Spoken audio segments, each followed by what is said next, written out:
Alrighty, good morning, good afternoon, good evening, everyone. Welcome back to Wheel of Misfortune. I hope you're all doing well. We're here. It's going to be a fantastic day. It's another weekend. We're back to the usual routine. I hope you guys all enjoyed the Steam Next Fest stuff we did last week, because that was fun and interesting to dive into. Very similar style of stream, but different type of content, different way of approaching it. So definitely would love your thoughts on that, because I know Next Fest is done a couple of times throughout the year. So if you enjoyed it, and it seems like people generally did, I would definitely be down for doing it again when it comes around the next time. But obviously I'll be following what all of you are interested in. We'll see how we go. Welcome. Who do I see here first today? Because I think it's usually over on YouTube. The first people. Fuchs Card Expo is back as a Crusader. Yeah, baby, we're back. Thank you so much for your continued support of the channel. I really appreciate it, Fuchs. Richard MV was in with the food and snack reminder. Always an absolute legend for getting in early on that one. Then Alistair Castle, level 90 Druid, John Leonard, Matey8, who is being a legend and supporting with the bingo today. Can I get some love in the chat from Matey8, please? Thank you so much for helping out and making these streams flow as smoothly as possible. Very much appreciate it. Who else did I see here? Western Stations is back again. Gray is in the chat. And then we've got a bunch of people that got a free membership, so congrats to all of you. Gonna bump this music down a little bit better. So congrats go out to Matthew-Ni2PY, sure.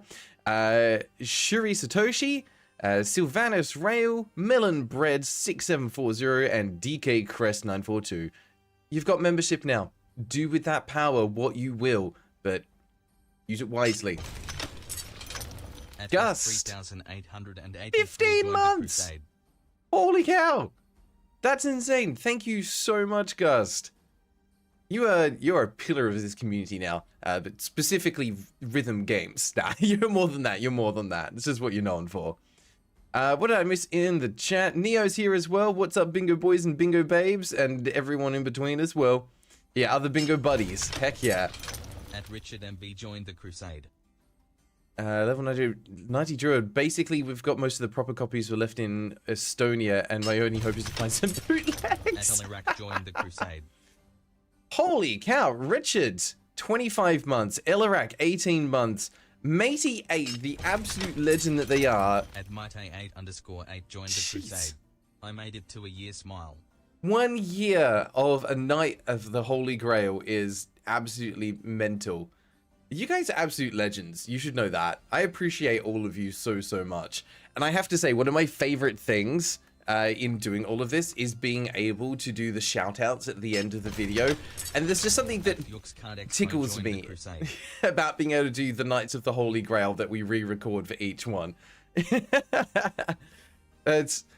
You might find in some of the upcoming videos, I start putting a fun little bit of a spin on the way that I pronounce some of them as well. Just be prepared, Matey8. You're going to hear at the end of one of the videos, and Matey8, or something stupid like that. Yeah, of course, you're right, Richard. As soon as one person does it, everyone's got to celebrate their milestones. So please, the milestones are there to be celebrated. Heck yeah. Alice Deister, welcome back. How you doing today? Oh, thank you, Gust. You're very kind. I don't consider myself a legend. I'm someone who's supported by legends. You know, Shoulders of Giants and all of that. Goddamn, everyone here is a member. That's because we're committed. We're all committed to the bit. It makes it feel like an exclusive club, weirdly enough. Level 9 Druid, any plans to review the games from Next Fest in October? From the next Fest. I don't know if we'll necessarily review them or if we'll just do another showcase, trying to get to as many as we can. Undecided yet, but I might end up putting it to a poll and see what we end up wanting to do. So, quick couple of things before we get into the content today. First of all, my lighting has had an upgrade. I actually have a key light for the first time, which I can technically change the color of, but I'm pretty happy with it as is.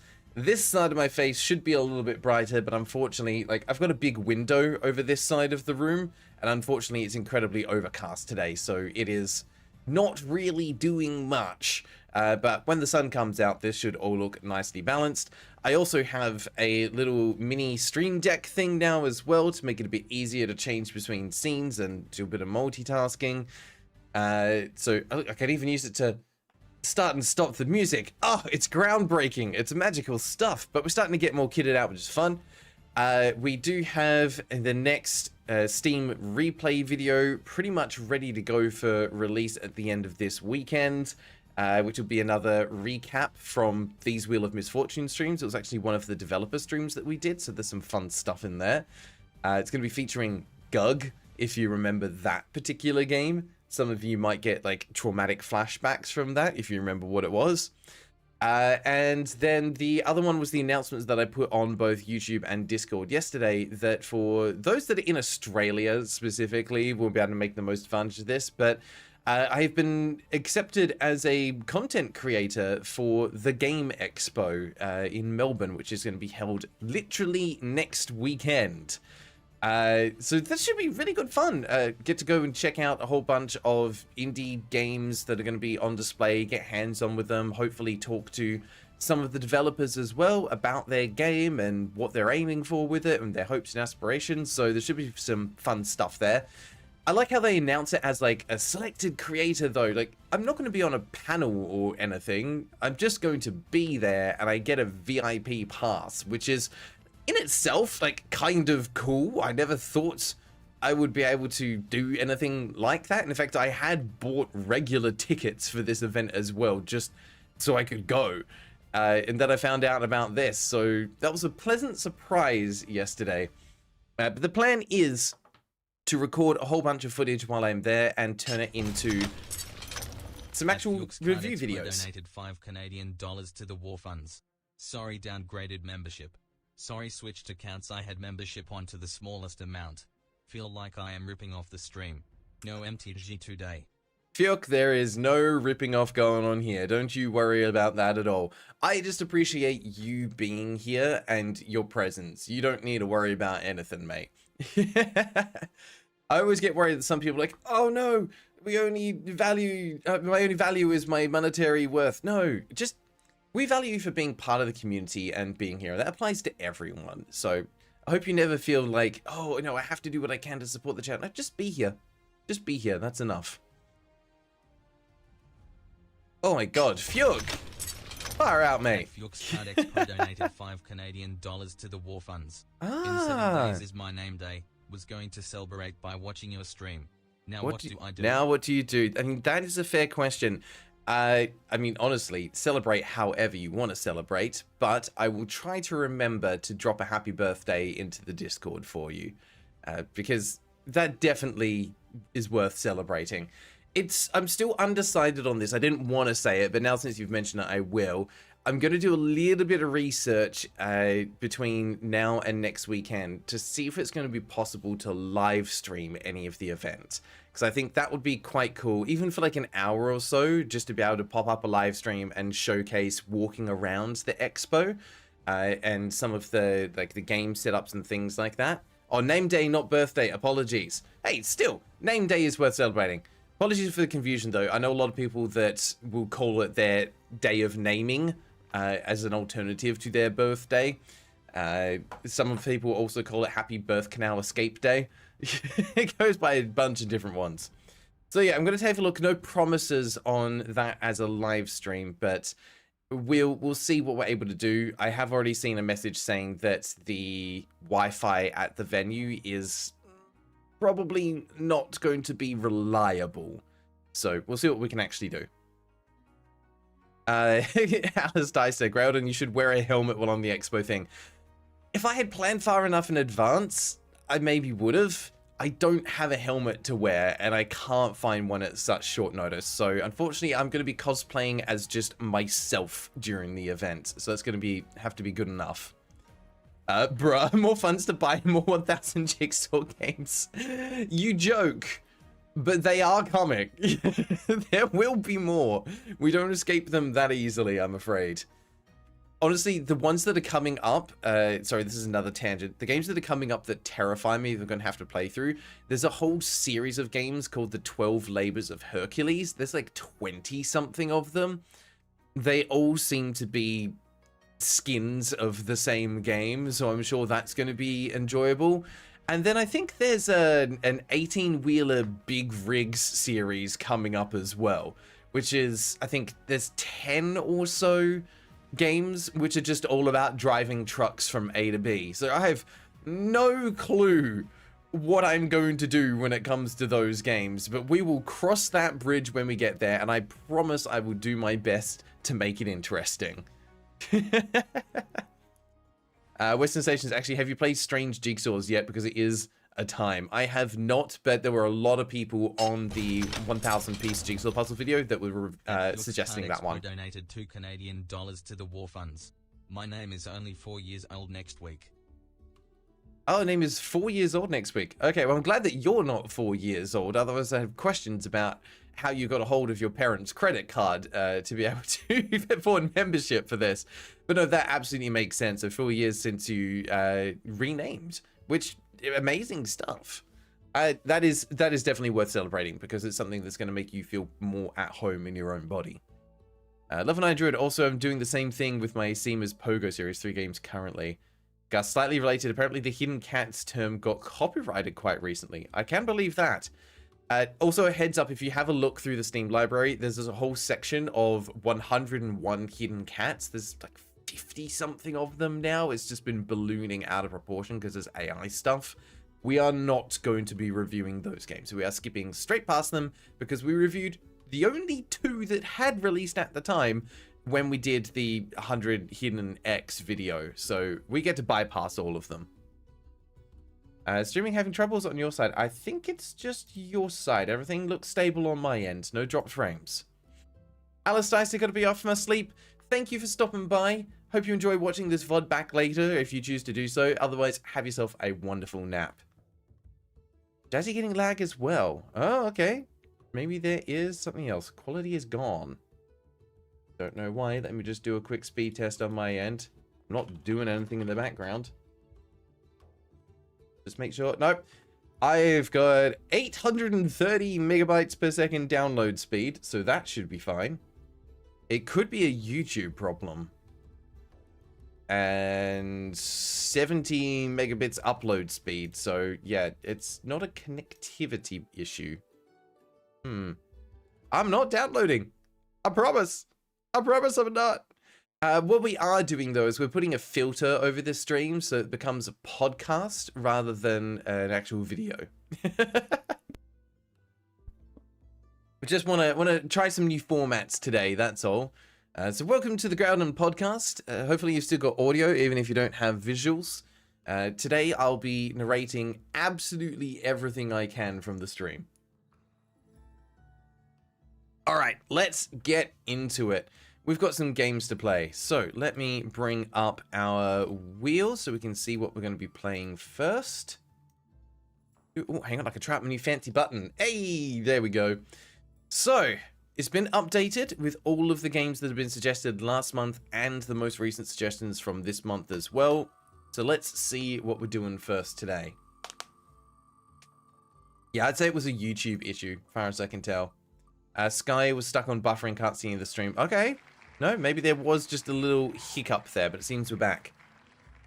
Alright, we're going to be getting started with a 7x7, and the game is Quartet. So, make sure you've got your bingo cards. Let's update this to a 7x7. Still get the free space. Perfect. Okay. And we are going to scramble and clear all cards just to make sure it updates to the right size. Don't want everyone still trying to do a 5x5. We can pause the music. And we are going to be jumping over to Quartet. Look like what I was expecting. Quartet was suggested by Jeff B44 back in November of last year. A relatively recent suggestion. Not a Richard game, no. Looks like it could have been, but Richard knows about it. Alright, Matey 8, I hope you are ready at the helm. Let's get cracking with the first game. A series of unlikely train robberies, a mysterious deck of cards, a fleet of deadly airships. It's Final Freaking Fantasy! An accidental mage. Choose from 4 stories in any order and discover how they intertwine in this turn-based RPG. I see! This is Octopath Traveller, but with 4 people. So it's Quartet Traveller. Aha! Quadpath Traveller. All right, very positive review rating, so that's one tile there. It already has over 200 reviews though, so we don't get the free space in the center. Release date is after 2020. Developer and publisher are both the same, which is Something Classic Games LLC. And they have done more than one game. No. Yes. Yes, this released 2017. Shadows of Adam, another pixel art RPG, so that seems to be their specialty. I got confused by the DLC, but no, they have released more than one game. Okay. So you only have to play the game 4 times in a row instead of 8? Yeah, exactly. Richard, you followed this for a long time. The music guy, Tyler Meyer, is fantastic. Ooh, I'm looking forward to the music then. Hydrolitany, I wish Pikmin was on Steam so I could put it on the wheel. Half joking because it would not meet the less than 200 reviews requirement. You're right about that. The good news is I have played Pikmin 1.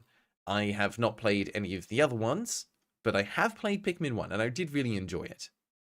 And there's a few Pikmin-like games that are available on PC as well.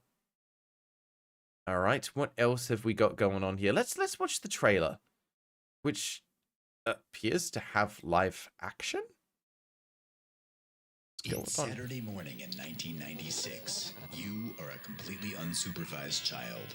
You oh, leave that out of dial-up bed and tone. grab toaster pastries and a sugary drink. It's a beautiful spring Toaster day, pastries, but you're not outside. Pop-Tarts, legally You're staying distinct. in to play Quartet, the new JRPG by Something Classic Games. It's got everything. Fantastic locations, funny dramatic characters, twists, turns, elaborate set pieces. Was that a hippo climbing a rope? Dramatic Possibly, yes. All right. Okay. characters, twists, turns, elaborate sword set jump. pieces, We got pixel art. devastating magic spells, Magic, airship. health. You love this game, and you're going to be super mad when your parents make you turn it off. Inventory. So they can watch a VHS tape on the only TV in the house. None of that is actually happening. It's 2025. You have 45 minutes to play a game before your kids get off the It's a hippo. screens, and you want to feel that nostalgic sense of adventure again. You Ah, should still hell play yeah. Quartet. It's a JRPG for people with dwindling 401ks. So grab a flavored seltzer, put on your orthopedic socks. Okay, that and was flash good. Back to a time when you had no responsibilities. You've earned it. All right. That 401k joke was very well done. I did not see that coming. It's on multiple platforms as well, released on Switch and PlayStation. Don't know which PlayStation, possibly the original one, judging by their sense of humor. Yeah, the superimposed screen looks off, but I think it's meant to be slightly janky, and I'm fine with that. Damn, okay. Gust, website mentions console versions don't exist but are planned, unsure. I will count it because they put it in their teaser trailer, so because I think it's coming later this year by the look of it. Solikis and I never know how to pronounce it. Is it Live Alive? Live Alive? They're both written the same way, and I've never heard it said out loud before, so I literally don't know what to say for that. We're going with Live Alive. Did it first, though that was also 7. The fans are crawling out to correct Grail. Okay, fine. Every time someone calls Live Alive inspired game Octopath Traveller, an angel loses its wings. I'm not familiar with that game or that series. Realistically, the only reason I could even make that comparison is because I know about Octopath Traveller. I've not played it, but I know that there are 8 stories in it. We are just very tentative linking things that I have tangential knowledge of. We're doing the best we can here. All right, this looks good, but yeah, we got a bunch of additional tiles straight away from that, which makes me happy to see. I'm trying to think if there's anything else we can get from it. I would say original soundtrack as well, and the soundtrack slaps, because that background music was fantastic. Why that trailer is 40 years long. It made me feel like I was 40 years old. Yeah, but you're very Final Fantasy VI inspired, Richard, I agree. Looks like there is a currency in one of these screenshots. Yes, I think there is definitely a currency. Pretty sure I saw that in the trailer. Have a look. That's all healing spells and statuses. There's shops. Yes, there. We've got a currency. Perfect. Skills. Okay, we've got equipment. Don't know if we've got a skill tree. Interesting. Alistair Kessel, hot take, but I think Final Fantasy VI is better in every way than Final Fantasy VII. That is a hot take, but not the hottest of hot takes. Like a true hot take would be coming in and saying Final Fantasy II is the best Final Fantasy game. And I mean the original Final Fantasy II. Level 90 Druid, we got the same joke. I think I've said this on the stream before. I've played through every Final Fantasy mainline game, 1 through 10. I have played 11, haven't finished it. I haven't played 12 or 13. I've obviously sunk thousands of hours into 14, and I've played 15, haven't played 16 yet. So I like to think like my radar for knowing which game the Final Fantasy games are good and which ones aren't pretty decent. But I would say Final Fantasy 16 is in like the top 5. Sorry, Final Fantasy 6 is in the top 5 Final Fantasy games. Sky doing a test for something there. Stranger of Paradise is overhated. I heard like if you go in expecting it to be a bit of a jank game, it's pretty good. Anyway, we've got things to do. Apparently this is similar to Instars and Time and Final Fantasy X. I'm going to give it that because those are both JRPGs. One is in top-down pixel art style, one's a little bit more modern, but mechanically and thematically there's going to be a lot of crossover there. This has been wishlisted by a friend. It does have a demo available. We've got the OST, so technically it's got DLC as well because you can purchase the soundtrack separately. What accessibility features do we have? Save anytime, custom volume controls. I think we can preemptively mark off separate sound sliders. Playable without QuickTime events. I will give that as an accessibility feature. Save anytime, I don't know if that is, but we can definitely give playable without QuickTime events as an accessibility feature. Was there a dialogue box in the trailer? Let's have a quick look. Let's check. Did we see a dialogue box anywhere? Don't think we did, weirdly enough. At least not in that trailer. And even the second trailer doesn't show characters talking to each other. It's just got text as an overlay. So we can neither confirm nor deny. We have Schrodinger's dialogue box. No Swedish language. No, English only. No additional languages. We do have controller support. And it is Steam Deck verified. That is the first time in a while. Steam Deck compatible. We have more than 20 achievements, so we get the achievements tile. We have GIFs in the description. We have a developer website and a developer YouTube. Holy cow. Oh, it was a gold mine down there. I'm having a look. There's still no dialogue boxes being shown in any of the screenshots. They really don't want to show it. Do we have the word unique? Only in the reviews, so that doesn't count. Okay, that's all. No, wait, updates. I nearly forgot about the updates. Let's have a look. Updates. Yes, it's had bug fixes. 1.3 update, adding in a whole new area and a 90+ story with cutscenes, monsters, bosses, and loot. Yeah. Yeah, this game has been updated. Nice. How long was the trailer? 1 minute and 5 seconds. Mediate is redeeming a free space. Mediate, which space are you redeeming? Yes, Alistair, Steam page has gifts, for sure. We've got that one. Oh, there is one in a screenshot. I must have missed it. Mediate is redeeming glitch/bug found. Everyone can mark off that one as well as redeem something. You're right, there it is. We have got a dialogue box. We found it. Sorry about that. But yes, we have got a dialogue box. Also, go ahead and mark off Grail Miss as something important. I don't think Mediate has called bingo yet. Level 9 Druid, your game's trailer is... There it is. Mediate thinks they got bingo. Let's go take a look. Don't delete. Terrible idea. Wrong button. Let's just undo everything straight away. All right. Here we go. Matey 8. We've got more than 20 achievements. Jump. Currency. Inventory or equipment. Glitch/bug found as a free space. Health. And dialogue box. That is a bingo! Nicely done. All right, Matey 8, that is going to be 3 points. Oh, heck. Yeah, I didn't even realize we were doing the 7x7. Yeah. 3 points for you. Fantastic start to the day. Before anyone claims Matey 8's cheating because they're helping out with the actual bingo, no, they're not. We know they're not. Everyone here is playing fair and square. Matey 8, though, is going to get added into the list. There. Second place for this month. Daniel forgot to do the bingo. No! Great, your mum got home and zonked. She's had a big day. Let her rest. So honestly, I think it's a pretty solid looking RPG. It was the best possible outcome for a 7x7 board. I think you might be right. Like, of all the games that we could potentially get to help fill out a 7x7, a fairly decently made pixel RPG is going to have as many as possible.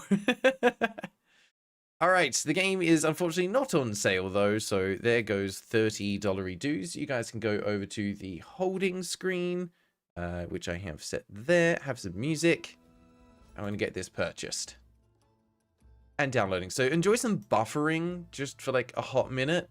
Hopefully this game's not like 50 gigabytes. We'll find out in a second. It is 3.8. Okay, it's still pretty chunky. I'm interested to get into it though. You know, because games like Final Fantasies and whatnot are always like decently solid games, but they're hard to stand up against.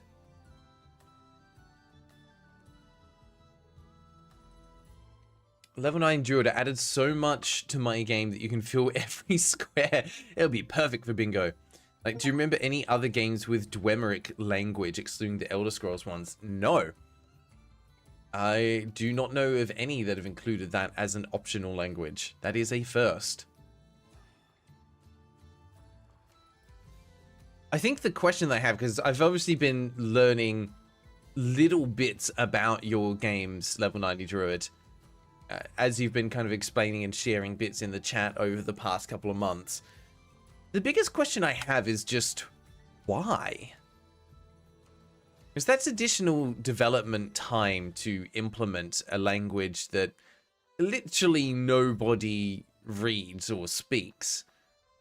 So is it just for the fun and to say it's there and have like a point of difference with standing out from the competitors by being like, look, this is the effort that we'll go to for something that doesn't even really impact our game? Or is there an audience that's requested it? It's like, what's the logic behind adding that in for, I shouldn't say literally no one, because there is going to be like one or two, like a small handful of people that will appreciate it being there. It's mostly to surprise the players. Can see the logic in that. But are there not other things you could add to the game to surprise the players which are more impactful to the game itself in terms of content? Or, you know, gameplay, narrative? Make them say you can do that in video games. Yeah, it's a talking point. But is it a talking point that would convince people to buy your game? It might make them feel more fondly about your game and potentially you as a developer, because they can see that you've taken the extra mile to implement something in your game that very few people would appreciate, which will get you some goodwill. But is that going to be a talking point that convinces other people to purchase your game? For example, if I had been exposed to your game and I was talking to a friend about what I was playing recently, would saying to them, oh, this game has the Dwemer language in it, be a talking point that would convince them to purchase it as well? I'm not saying that you shouldn't do this, but I am wondering what the thought process is behind it, and maybe there's an angle I'm missing. Congratulations, chat, you got it. Genie was the right answer. Well done. Let's jump back. You did get it. Also, Strack, welcome. How you doing? You came in at the perfect time because we're playing a game that's right up your alley. Fiuk, the fact that he will add Tunic is why Fiuk is going to buy it. I mean, that's totally fair. I'm keen to play Tunic at some point. Strack, you've been here the whole time? I'm so sorry. I realized like halfway through that I'd only been looking at the Twitch, so the YouTube chat and not the Twitch chat as well. So I might have missed it. There we go. We had developer logo and engine logo. Let's get into it. Something classic. I mean, it's the appropriate name. Sound level looks all right. In fact, we can probably bump that up just a little more. All right. What was in the config? We do have separate sound sliders. Fantastic. Interesting, although they do show the button prompts over on the right. Okay. Beasting Gun, it detected the correct resolution. It is borderless. This game was made for me. Streamer assets. Saves current party art in real time next to your save folder for OBS/streaming software. That's a neat touch. I don't know how I would implement that. You'd have to know about that before going into the game to implement it properly. Message speed, text style, Oxford commas. Whether the final item in list of words actions. Yes! Oxford comma should always be on. Come on. Cursor memory, party memory, flash effects. Okay. That's accessibility. Should have been in with those options. And with 16 directions. Oh, so you can switch to just 8 direction or free movement. Obviously, you're not going to break the game by doing that. And then you've got rebindable keyboard controls as well. Dang. Okay. Solid. Super solid start. Nice. All right. Can you turn on the CRT filter? We can pop it on for a sec just to have a look at it. I'm not going to play with it. On. Okay. Maybe a little too much warping on the corners for my tastes, but it looks legit. It looks like what I would expect. We're going to leave it off though. Keep it clean. Alright, new game, 30 minutes on the clock, let's get into it. Level 90 Druid, come on, add a CRT filter. Select difficulty level. Casual breeze through the story, we'll do normal in the style of turn-based classics. Difficult for RPG veterans who want an extra challenge. We're good. We're only getting to see 30 minutes. Strong musical open, strong Final Fantasy VI vibes with a cliff overlooking mountains. Okay. We're almost at the peak. General Corson must be near. Nobody's been up to the top of the mountains in thousands of years. I sense something. There's supposed to be some sort of ancient magic here. Something like a curse. Ye gods! I can feel it too. It's in my bones. And Corson's gonna do what with this curse? Turn us loose upon humanity to buy himself a few more months on the throne? That would be pathetic if he weren't so monstrous. Then let's put him down like the dog he is. That should solve the problem. Okay. Hold B to run. Okay, yeah, so it's not grid-based movement. I'm just gonna head off this way. Thank you. Goodbye. Can I just leave? Hi! Attack! Whoops, my bad. I guess this is where I'm supposed to be going. We are straight into combat. No tutorial. We have AP, no MP meters. Interesting. Contemplate. Defend and restore 20% AP. Okay, so you can regenerate it in combat. It's a reusable resource. That's cool. So, Stone Flash, Shard, Earth damage. So people have elemental alignment by the look of it. And the first guy is Earth aligned. With a gun. Okay. Then we have an air alignment. Get him. Of course, this person called Healan is the healer. that I'm not surprised by that. They do buffs and healing. They have revive. Okay. How much damage can they do? Still a decent amount, actually. Then this person is fire. Pyroclasm. Moderate fire damage to all enemies. Quintessence damage to a single enemy. So like light as well. Like fire damage to enemies. Interesting that we're starting with a bunch of skills instead of just a handful. Ooh, double attack. Okay. Oh no, not the brambles. Alright, we're just going to do basic attacks to finish them off. And then in a later fight, we'll mess around with some of the fancier stuff. Alright, Gustav's the strongest by far. Alright, let's go back. And see if there was actually anything up here. No. Okay, cool. So I was actually going the way I was supposed to go. There is nothing over to the left. Can I go backwards? No. We've come too far to turn back now. You're right. We've come a handful of steps. We couldn't possibly go anywhere else. So far, though, presentation-wise, this is pretty strong. Alistair, you play too many SMT regular RPGs are easy to me. I get that. You're looking for something with more complexity.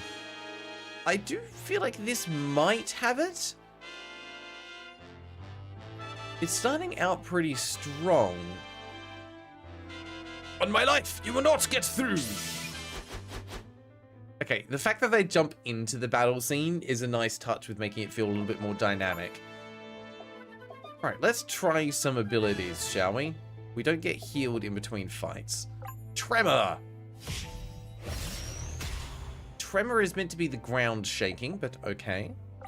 That's fine. What else have we got? Tempest, heavy wind damage to all enemies. Get 'em! That's more like it. Holy moly, that's strong! Okay. You're the mage, you do a lot of damage. Let's heal up Gustav. And then Gustav can easily finish them off with just a regular attack. Get him. Yeah. Are we creating a power vacuum? No, that was the vacuum cleaning game. We've played that one already. Odd looking creatures. I like that. A little bit of world building. Guessing this is going to be one of those things where we have all party members / skills for the prologue, then suffer a crushing defeat and have to work your way back up. That is exactly what I'm expecting, yes. Alright. Oh, who's this? I suppose your alliance was serious if they managed to get you four up here. Whatever you're doing, it's time to stop and lay down your arms. I've been told that many times before, but it was never true. Magic? Did you see that? Do you feel it? The power of the elements. We need to find the 4 elemental crystals quickly. All that power is gathering here, right now. It destroyed Shiner? Shiner? Shiner. Oh, my shins. You can't possibly hope to control it. Dear, if this were merely my first revolution, I would agree with you, but it is not. Now, let's see if I can pull off one more miracle. Question mark on the health, magical glowing hands. The difference in the sprites actually is quite interesting because it makes the main characters feel like less significant in comparison. They're literally 3-4 times our character's height. Well, let's try and just hit everyone and start taking these guys down. Spirit. Magic up, defense up. Well, I don't like that, so how about we start getting rid of all of you, huh? Good. Do we have something that hurts everyone? I don't think we do. Healing, revive, and a buff. Well...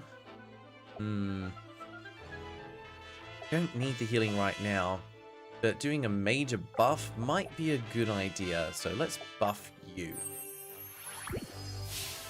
S2, S2? What is S2, S2? Yeah, I agree. The attacks need slightly more oomph. They're not bad. Moderate fire damage to all enemies? Why not? Don't mind if I think I know what part of the issue is that the attacks land halfway through the sprites rather than going to their feet. Oh, Slay the Spire 2. Yes, I did see that as launched. I've not played the first one, but I'm hoping someone will add the second one to the wheel so I can maybe play them out of order. That could be good fun. Right. Don't need shields. How much damage is Shard going to do? I thought I was going to sneeze. We're good. Oh, magic defense down. Okay. It's already way too late to add it. Oh, but someone could spend their 500 points to get it on there. That's what they did with Slay the Spire 1. It's possible.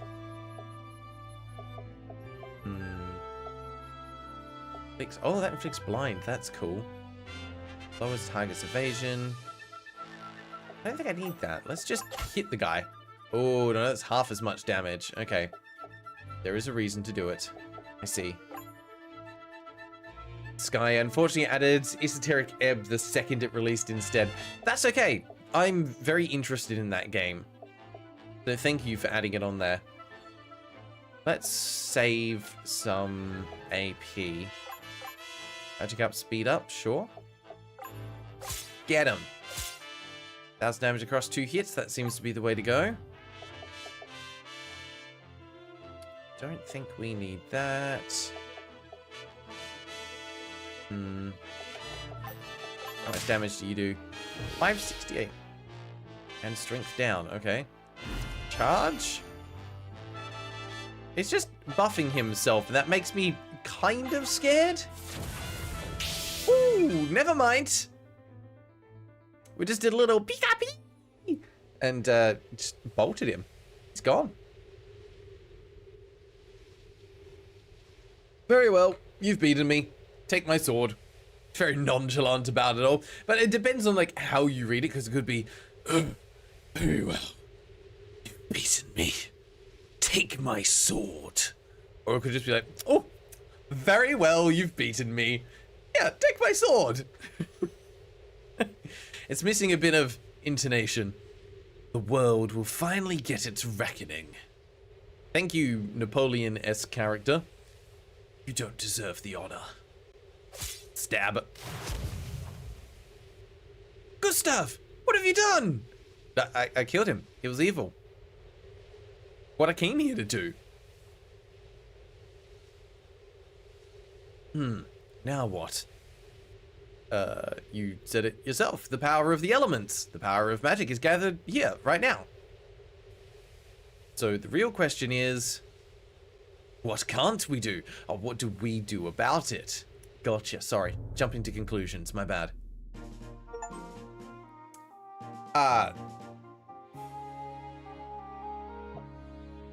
Okay, I figured we'd be going into a character selection and maybe then going through the story of these people leading up to it, but the first person we can play is Ben Balani, a cook in the busy city of Akos who has a date with Destiny. Oh, lucky Destiny, get to go on a date. Nikolai Proc, a sergeant in the Oslan army assigned to track down renegade mages. Alexandra Hin, a shop girl in the modern city of Seren who has fallen on hard times since her mother became ill.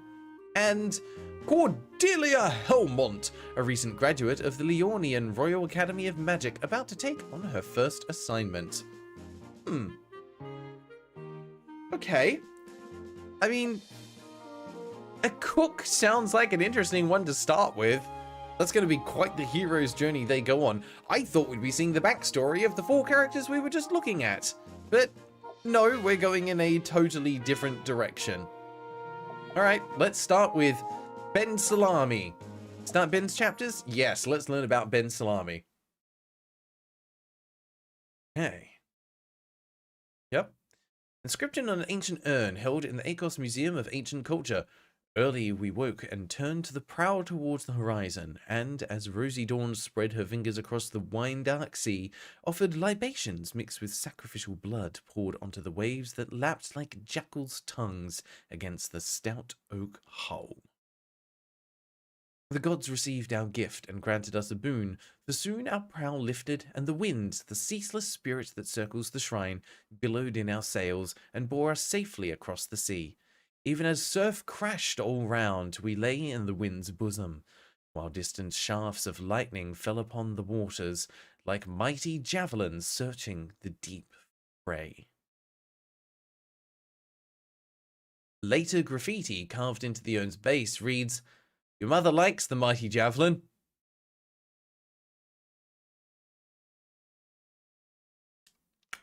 Nice. Got him. Okay, the game doesn't take itself too seriously. Dimitri's restaurant in the city of Agos, southern Taich. Western Stations. Oh, that's neat. Some of my friends and I were reading the Odyssey, and the translations we read referred to rosy-fingered dawn a lot. Yeah, there's a lot of descriptions of like wine-dark seas, and apparently that's just because they didn't have the right words to describe the color of the sea. It's fantastic. I love that kind of stuff. Tinta, hey, comes with the turf when following up on arguably the best roguelike of all time. Talk about the Slay the Spire 2. Geese, can't wait for Umihara Kawase Shun or Sayonara Umihari Kawase. I love that you have put like 3 of those games onto the wheel, Yeast. And they had the right words, they were just poetic. I'm sure I read something about the fact that they didn't have the right words for the colors. I could be misremembering though. Alright. Hey, Lydia, is the bussin' back? Oh, Ben. No, he's not. I know he's here. His truck's out the front. Okay, so this is kind of modern-ish. Did he tell you to keep me out? It's just a bad time. Like, a really bad time. You should come back later. Tinta, oh yeah, sorry, there's like a stream going on. I've just been no, don't worry about it. You guys just chat. It's totally fine. It's like if when you have friends around at your house when you're gaming, you guys can just chatter in the background, then occasionally be like, oh, what's happening? Oh, never mind. Okay, like, get yourself some chips, some snacks, like, have something. It's the kind of thing like, this is just on in the background, and then there's just conversation happening on the side as well. Like, when? During my shift? I'm not working for free. Ugh, he's bounced 2 paychecks. Stop! There are plumbers back there. It stinks. Oh, so he has money for plumbers, but not his cook?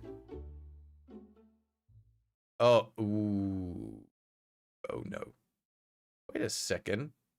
Why do all these plumbers have guns? Good way to mafia. Came in the wrong time, the wrong place. Ow, damn it! Nothing in the safe, boss. The whole place is empty. Alright, Dimitri. This is the last time I'm asking nicely. Where's my money? You don't tell me, I'll shoot this guy right here in your kitchen. Hey, hang on a second. He owes me money too. I haven't been paid in 4 weeks. So, if anything, we're on the same side. Quick thinking there, I like it. Is that right, Dimitri? You've been holding out on everyone? What was your plan? To retire somewhere I couldn't find you? Get a house on an island? There's nowhere I can't find you. Now, tell me where my money is. Honestly. I don't think he has it. He's got a gambling problem. We are just ruining their whole shtick. Ben, do you ever shut up? Oh, you like games of chance? How about this? Russian roulette? I'm gonna flip a coin, and if it comes up heads, I'm gonna shoot your brother. If it comes up tails, I'm gonna take my time with your... Oh, good lord, I misread that! I was like, holy moly, that just went dark. Oh, wow. No, I'm gonna take my time with your cook. Wow, that's a totally different outcome if that had 1 letter difference. I really want to emphasize that you and I are in the same boat with the whole money thing. Tails. Bring him outside.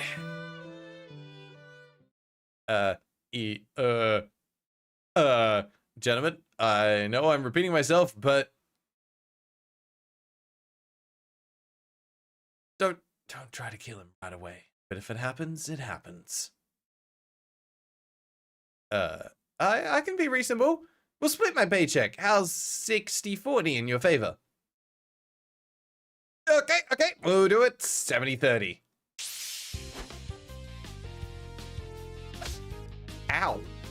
Ow, damn it. I told you we're on the same side. These freaking gangsters. Punch him back. Oh, that's a 1. That's it. You're like a girl. Ow. Ow. Escape? Nope. Well, I'm doing my best. Well, try this. I did not expect that. Boss, you didn't say this guy knows magic. I don't, but I'm not gonna question it. Ugh. Get him. Take this. Ow. Oh man, I need a miracle. Oh, missed. Come on, buddy.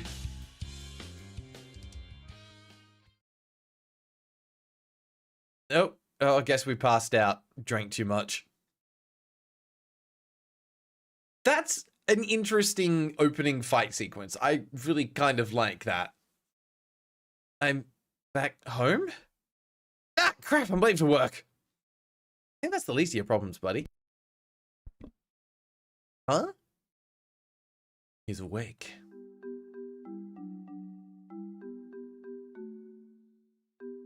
Why is my apartment full of bodybuilders?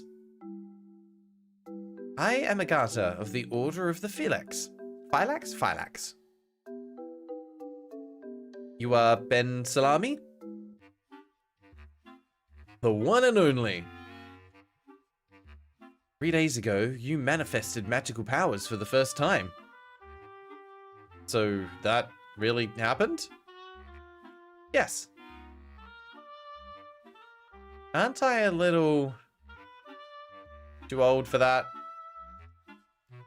I thought only, mysterious orphans got magic powers. No, it's possible for anyone to manifest magical powers at any time. But it is much more common in children.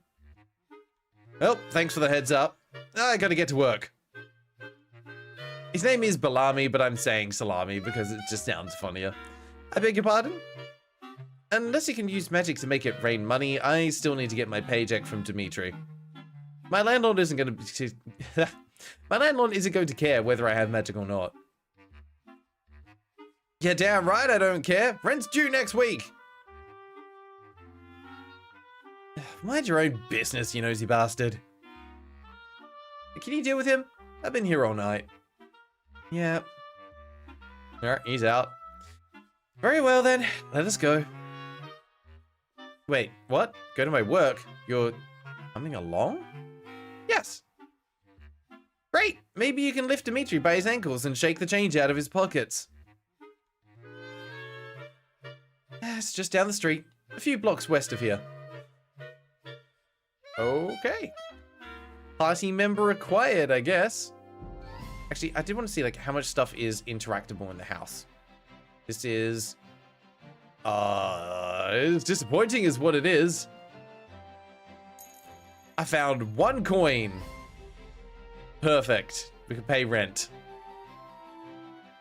Yeah, they are doing excellent job with the music. Hey, you were the cook over at Dimitri's, right? Wow, that's one way to find out you're unemployed. The farmers stop here before going downtown, so we get the best produce. You're darn right we do. Dimitri's restaurant went up with a bang, probably for the insurance money. We call that the old ACOS retirement plan. The shame about Dimitri's place, they had the best dolmades. I'm guessing Dimitri's place is absolutely ruined. Oh. Oh yeah, someone was claiming some insurance money for sure. Can't say I like what they've done with the place. Do you understand what this means? Dimitri can pay me out of the insurance money? I do not think you appreciate the seriousness of this situation. That's been a theme in my life. There's something here. Monsters from the wilds. Ooh, okay. And the background music flows into a combat theme. Nice touch. I like that a lot. Alright, so Agatha has a parry, a vine whip, and a pierce. Physical earth damage to a single enemy can lower the target's magic defense. Pierce damage inflicts bleed. Let's start with that on the Metal Hawk. Get him. He's immune. Cool. I need to use magic on the bluebird. Sure thing? How do I do that? Just tell the lightning to fall where you want it. Alright, let's try that. Thunderbolt. Yeah, wrong one. Not what I had planned, but I guess it works. Okay, let's try to pierce this one then. Yeah, cool, that did some damage. Okay, let me try that again. Thunderbolt! You missed. Let me try again. Sorry. You missed again? They're trying to avoid it, you know? Here, let me try again. Ah! Do you mind? Oh, wow, I am really sorry. Are you okay? It does not have much of an effect on me, but you must try to aim a little better. I can promise to try. Get him. Vine whip, go. Come on, Ben, focus. You can do this. Thunderbolt! Yeah! Bingo! Good. Your aim's getting better. Okay. Let's just hit that one. Oh, please just die. That'd be great. Ow. Okay, Agatha's going again. One down. Thunderbolt! Oh. Okay, Agatha's only level 3. There's really not much of a level difference there. For someone that's been in the wilds fighting monsters for a long time. Romeo, hello. I mean, Latin hadn't a proper word for blue as well, but had like 2 or 3 words, one being cyanus, that covered different shades of blue and some green adjacent. I love learning little things like that. Alistair, can you attack your own party members? It seems you can, but not intentionally. So, does this sort of thing happen a lot when you're a wizard? The word is mage, and no, it's not common. But wild creatures are attracted to powerful sources of magic. The only reason it would enter a city is because you release so much magical energy all at once. Now do you understand? Yeah, nobody's gonna hire a cook who shoots lightning, so I need a new job. Ah, yes, I was hoping they would facepalm. That's perfect. They've actually included a good range of emotes for each of the sprites. In like older Final Fantasies, they stand there, they maybe have like hand out, or they have like a shocked pose. It's not as much variety as we're seeing here. I will take you to the Magical Academy where you'll learn to control your magic. The food and lodging are not luxuries, but I have literally just walked off. That wasn't me, like that's part of the cutscene. But that's hilarious. It's like, alright, I'm out. The journey's not far. I will show you the way, and then you can retrieve your possessions when... Huh?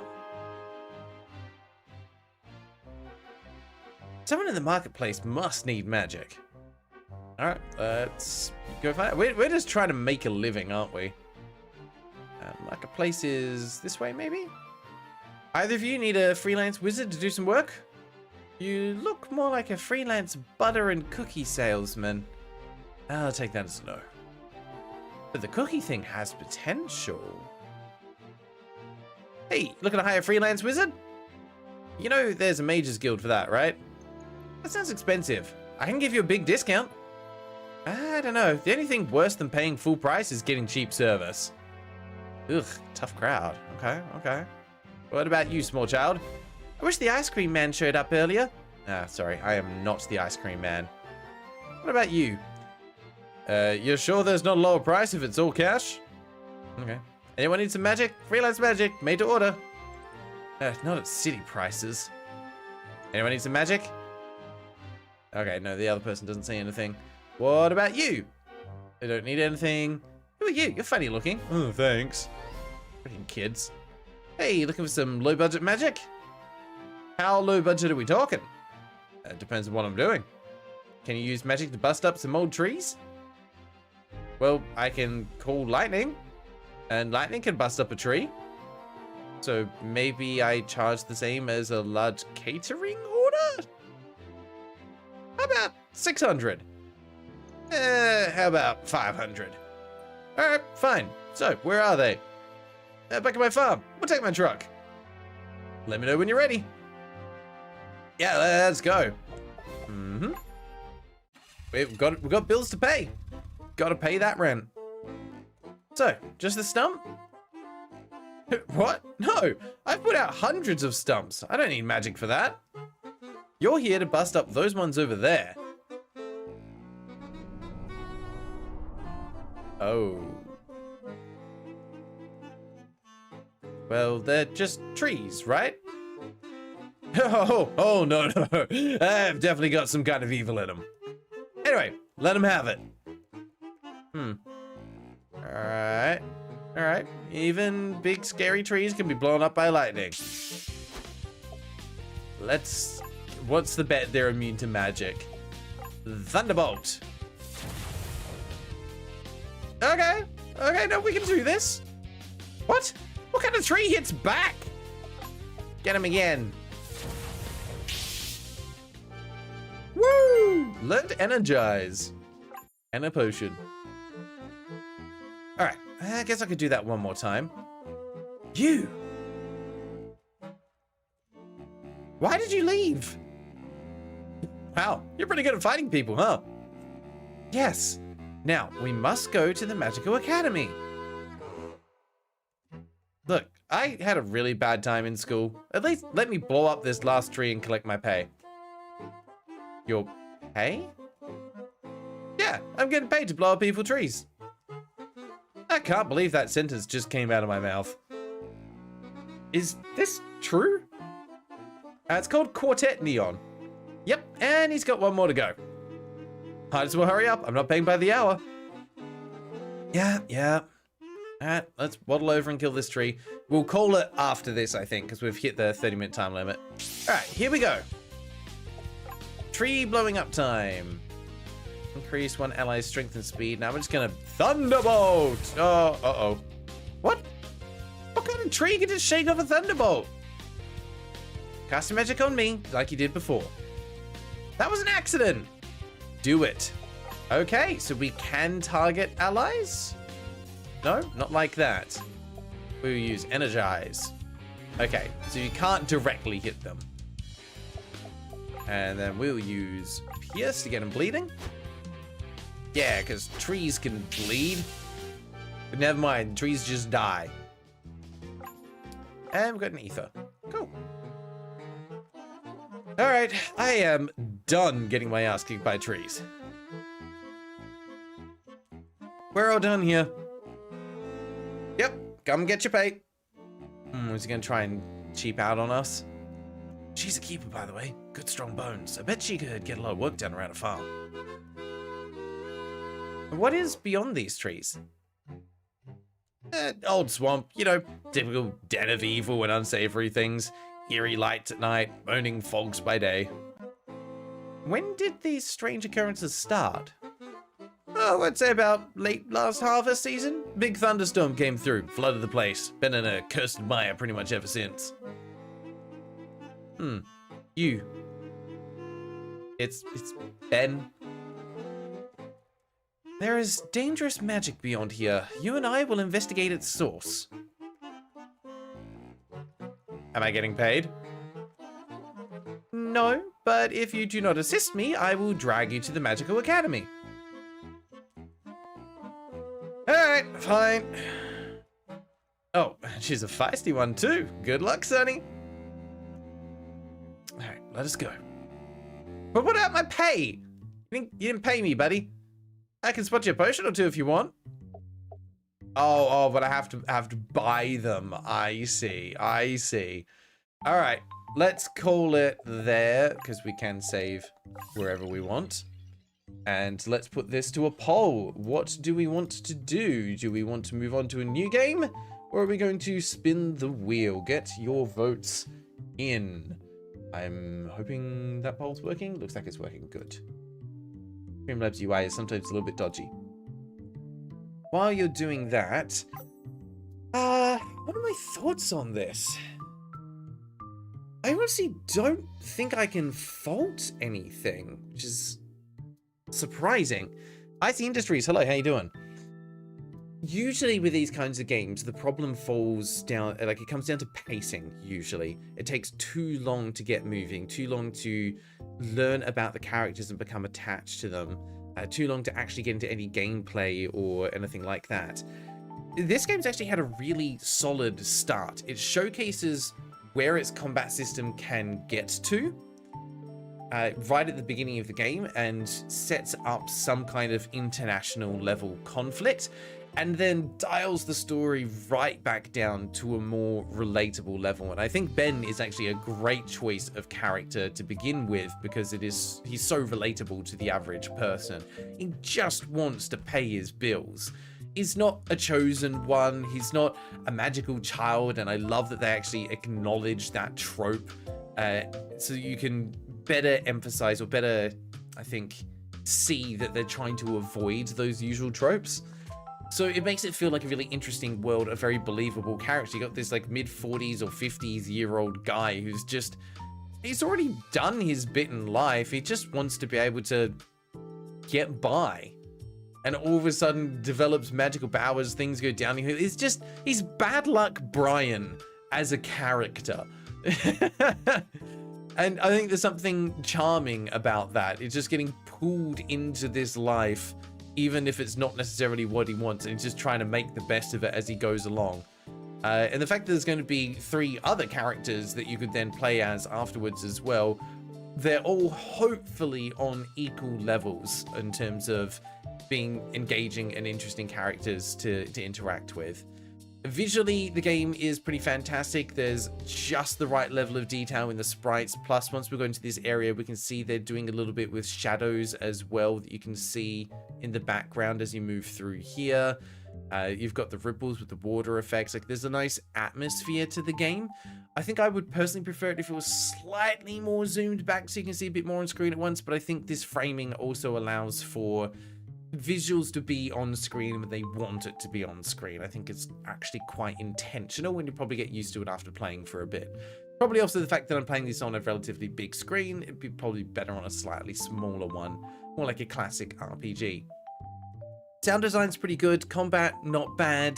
I think some of the animations could still have a little bit more oomph to them in terms of where they're landing on the enemy sprites, but overall the artwork and the animations are pretty good, much better than we've seen in some basic RPG Maker stuff, and the soundtrack is fantastic. I'm loving this as background music. It's got such good vibes to it. So overall, awesome suggestion. Thank you very much again to JeffB44 for suggesting the game. I'm glad I got to check it out. This game's got a lot of potential. Well done, devs. Love to see it. But unfortunately, we've decided to move on. All right, that is it for Quartet. Glad we got to feature it. Restart the timer there. And let's move on to the next game. So refresh your cards in a second. We're going to remove Quartet, but I have to add the 7x7 back in here. Let's see what we're playing for game number 2 today, shall we?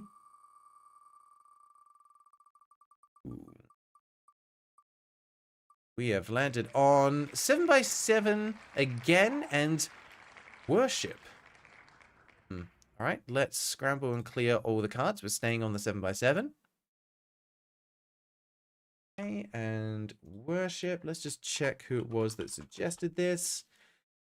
This was Richard. August last year. There we go. We have got a Richard game today. Let's see. Is this going to be another RPG? I do know Richard likes RPGs. Worship.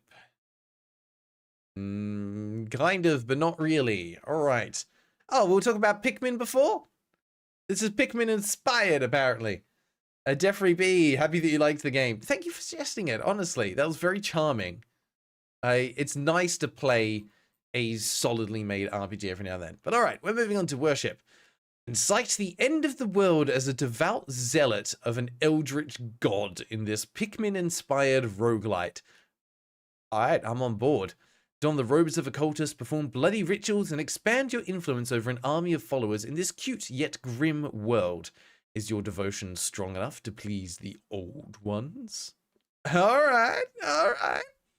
Sky, this game, played the demo and did a little play test of this one. Hopefully, given your reaction, it sounds like it was quite positive. All right, Matey 8, I hope you are ready at the helm. It's time for another round. So, first of all, we have less than 200 reviews. We get the free space in the center. It was released after 2020, was released in July of last year, and it is the same developer and publisher, Chasing Rats Games. They have made one other game called Struggling, which looks gruesome. Let's go with that. They have made more than one, so no time for that one. Let's have a look at the trailer. It is 1 minute and 2 seconds long. So we'll see when it ends with the logo. We start with a bit of fencing. Oh, you've been stabbed, mate. Got some sauce on your shirt.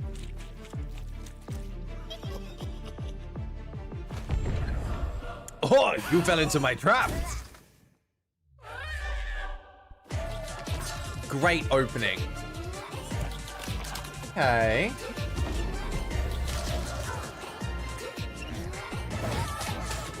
I see the Pikmin element.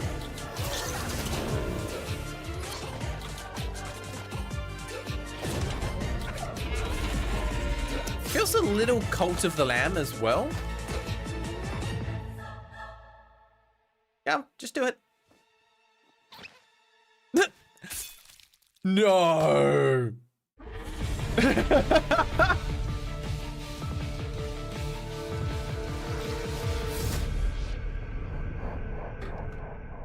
All right, music, fantastic. Love that that was a cutscene style trailer rather than just purely gameplay.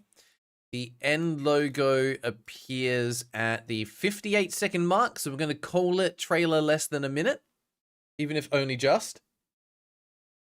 What did I miss back up there? Reminds me of that sheep one. Yeah, Cult of the Lamb. Hydrolitsony. Me sending my Pikmin religion concept ideas in the server a few days ago. Now this game pops up. Coincidence? Yes, definitely. But it is funny. Media instantly wishlisted this. I love Pikmin and this looks great. It does look fantastic. Does blood magic count as non-standard weapons? I think it's just magic.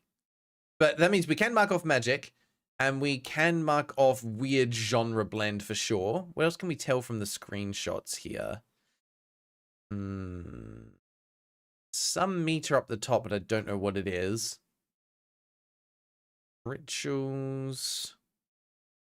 I'm looking. I haven't seen health. Like maybe there's health, or just don't know what it is. It could be a currency. He doesn't give us a lot. Not sure. Okay. Sky, wait, I didn't wishlist it again after the playtest. Well, come on, get it on there. It is early access. Do we still have a tile for early access? I feel like we do. And yes, game suggester is in chat. Thank you, Matey8. We can mark that one off as well.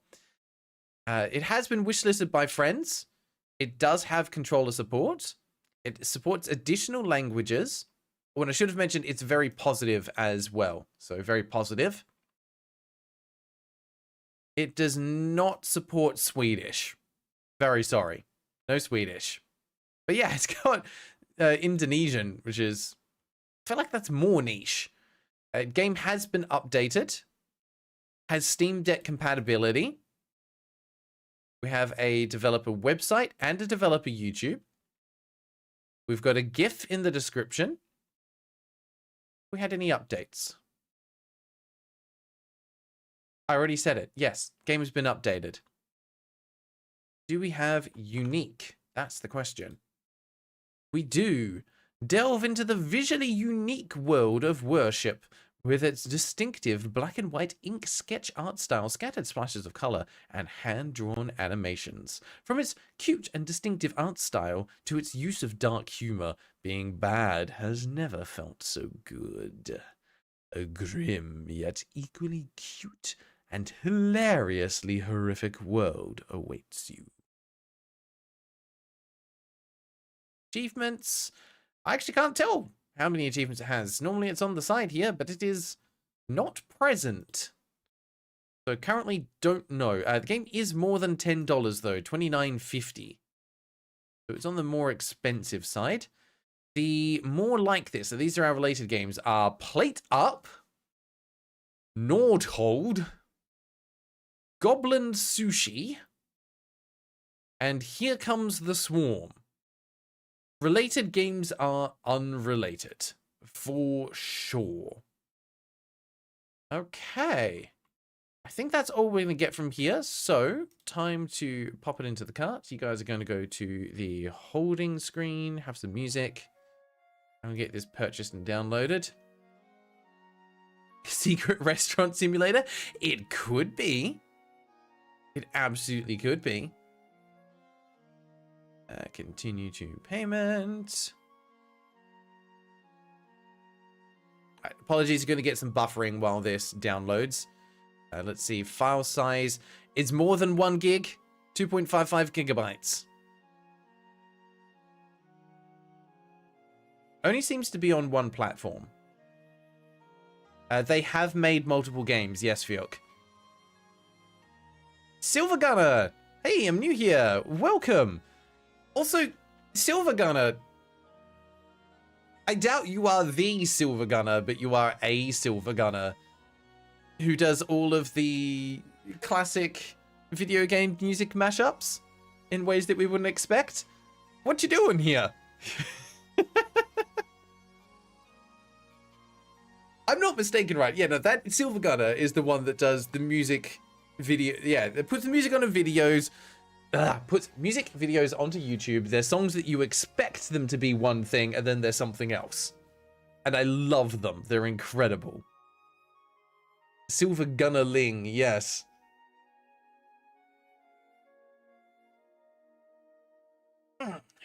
Two I's instead of two L's, or two L's instead of two I's? Can't tell.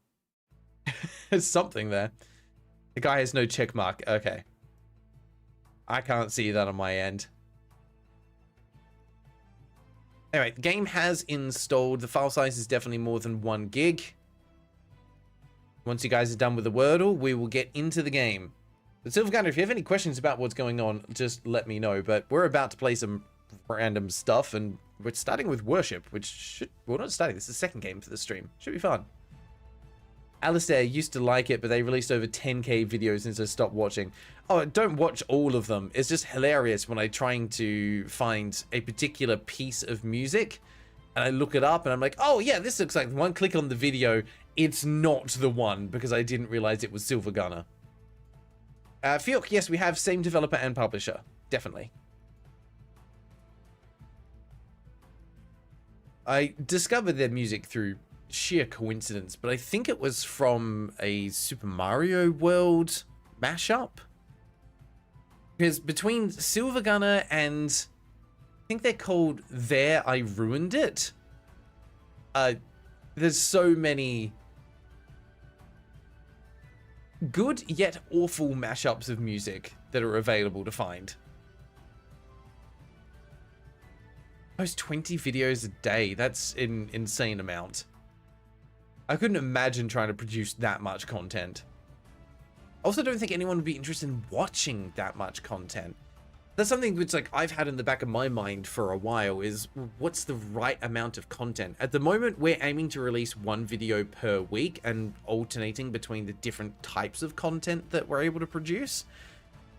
I honestly don't know if people would actively want to watch more than that in a single week. Like, if we were able to release 2 videos in a week, would you watch both of them, or would you just start watching the ones that you want to watch? That's an interesting question. I feel like 1 video a week is a pretty good space to be in, because it gives you enough time between videos to look forward to watching the next one. Alistair would watch both. I think fair. I think there would be like a subset of people that would watch both, but I think some people would also save them up to watch. And, you know, on the weekends and whatnot. Maybe we'll get there one day. The channel continues to grow. At some point, I might be able to add another editor to the team. I think that's the dream, being able to go full-time and then have like 4 editors. The word was gaudy. Well done. That's not an easy one to get. Also, there's Panda. She's doing well. She's fine. She's having a nap. All right, let's pause the music there and we can get into worship and take a look. Pretty sure it was a team of people. Yeah, I was gonna say, it wasn't like a project where almost anyone could contribute. Alice, I want to see you get as far into the alphabet as possible. We'll try. This is a bit louder. Let's put that down. But actually, hey, let's listen to it for a sec. We have to determine if the OST slaps. But yes, we had dev logo. Thank you, Jazzy. Soundtrack slaps. And yeah, this is OST for sure. Credits found. Chasing Rats games. Oh, guys, come on. You can make that scroll more smoothly. Or maybe it's a VSync issue on my end. Let's have a look. What have we got in the options? Okay, separate volume sliders. Love it. Windowed full screen. Did not detect the correct resolution. Does support 4K though. Nice. Dark mode. Don't know what that does. Keyboard controls. Rebindable controls. Excellent. Controller controls. Also rebindable. Don't see that very often. Okay. It's not that easy to make cash making garbage. I agree, Neo. Most of them barely make a buck once you've paid your Steam fees. Oh, hi, Panda. Did you want a treat? What happens if I put the treat up? Yes. She crunch. Oh, she dropped it. She dropped it on the floor. Silly kitty. Is borderless full screen an option? I mean, that would be windowed full screen. That's borderless. So you've got exclusive full screen, windowed full screen, or just windowed. So yes, we've got borderless. How big was the game? More than 1 gig. I think it was about 3. Hey, Grail, can you die? I need a game over screen. I'll try. I'll try. That's all we've got for settings, though. So I'm disappointed that there is no VSync, but otherwise that's pretty solid. We do have a tutorial, so let's have a look. Did they make other games? Yes, they have made 1 other game. Don't forget, you've got the whole list up the top there, which will tell you what we have and haven't got. But you're right, if it's not on there, it's kind of hard to know if it is a yes or a no. Alistair, have a bingo space for a good tutorial. We're gonna take a look. Should I play controller? Let's try the controller.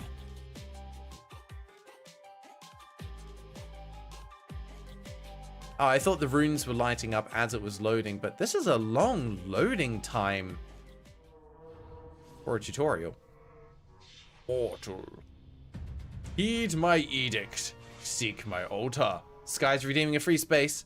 Serve. Worship me. I am power. I offer you power. I gift you purpose. Alright, so we've got redeem something, and Sky has called for Grail misses something, but no bingo yet. Find the grimoire, learn the occult, I watch, I wait. Do not fail. Okay, noted. Sorry, all of that was just scrolling through. That wasn't with button prompts. So I just had to keep an eye on that. But yeah, Sky has redeemed something, so everyone can mark off redeem something. And they've added on Grail misses something. So everyone can mark off both of those. Is it a roguelike? I actually don't know.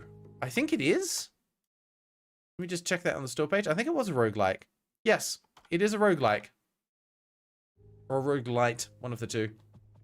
Oh, I like it. Glyphs update. Interact. Explore your surroundings by moving around. Okay, tutorial.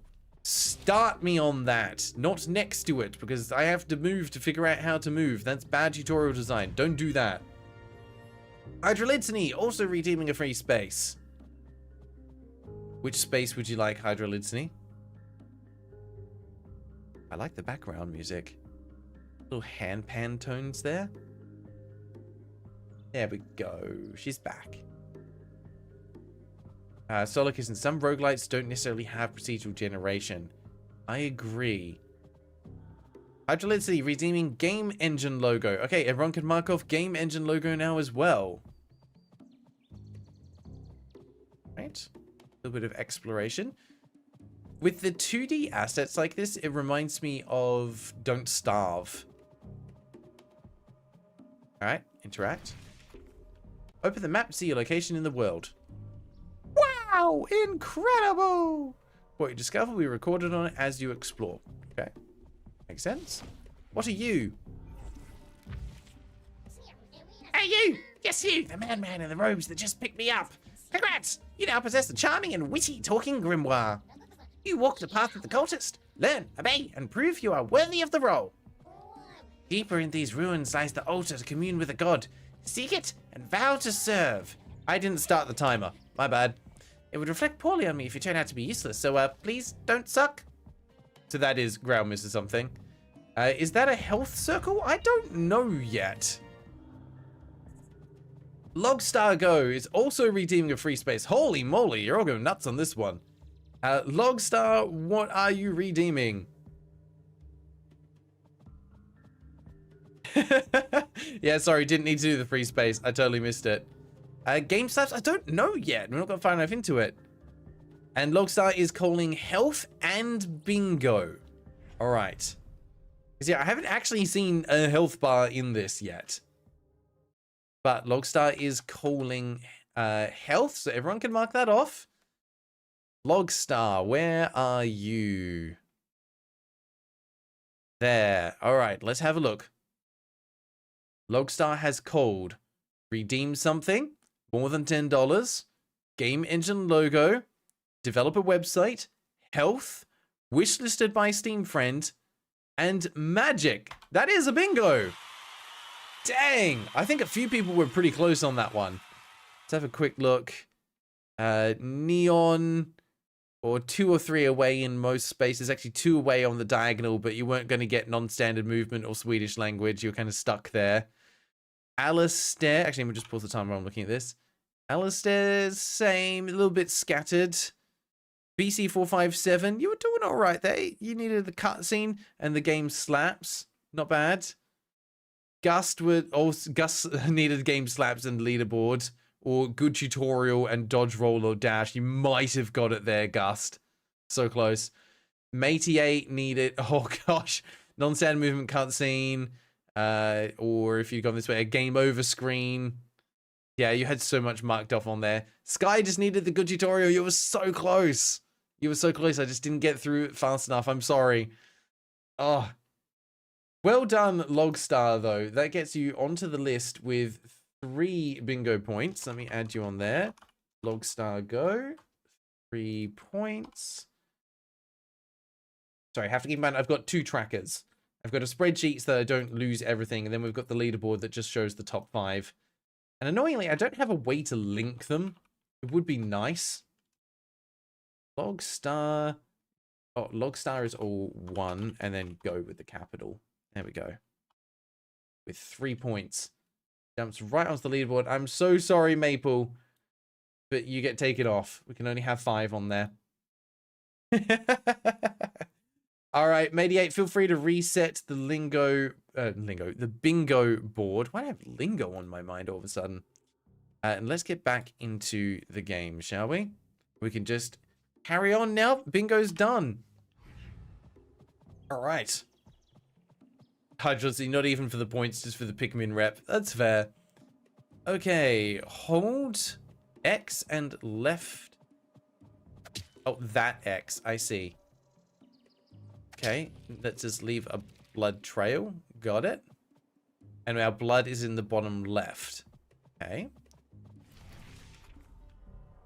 If you're using a mouse, you can move by holding the left button. Well, I'm not. That's fine. Stab yourself to draw on the ground with your blood. Yep, got that. Absorb blood from the ground to replenish yourself. Oh, so you can pick it back up again.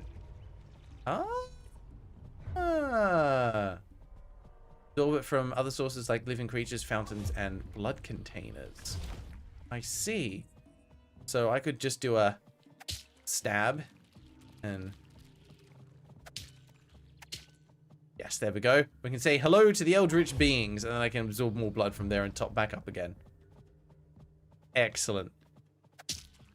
What an interesting mechanic. I don't think I've ever played a game before that allows you to stab yourself and draw things.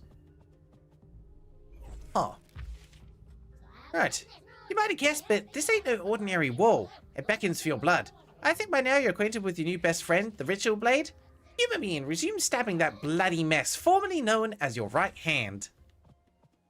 Okay, it wants a circle. I can do a circle.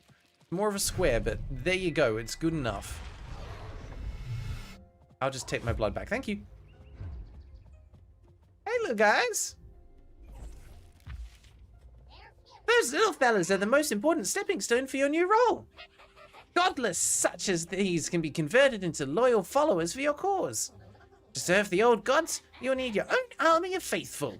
Treat all your followers as if they were your flesh and blood. Expendable! Gotcha. So, what are we doing here?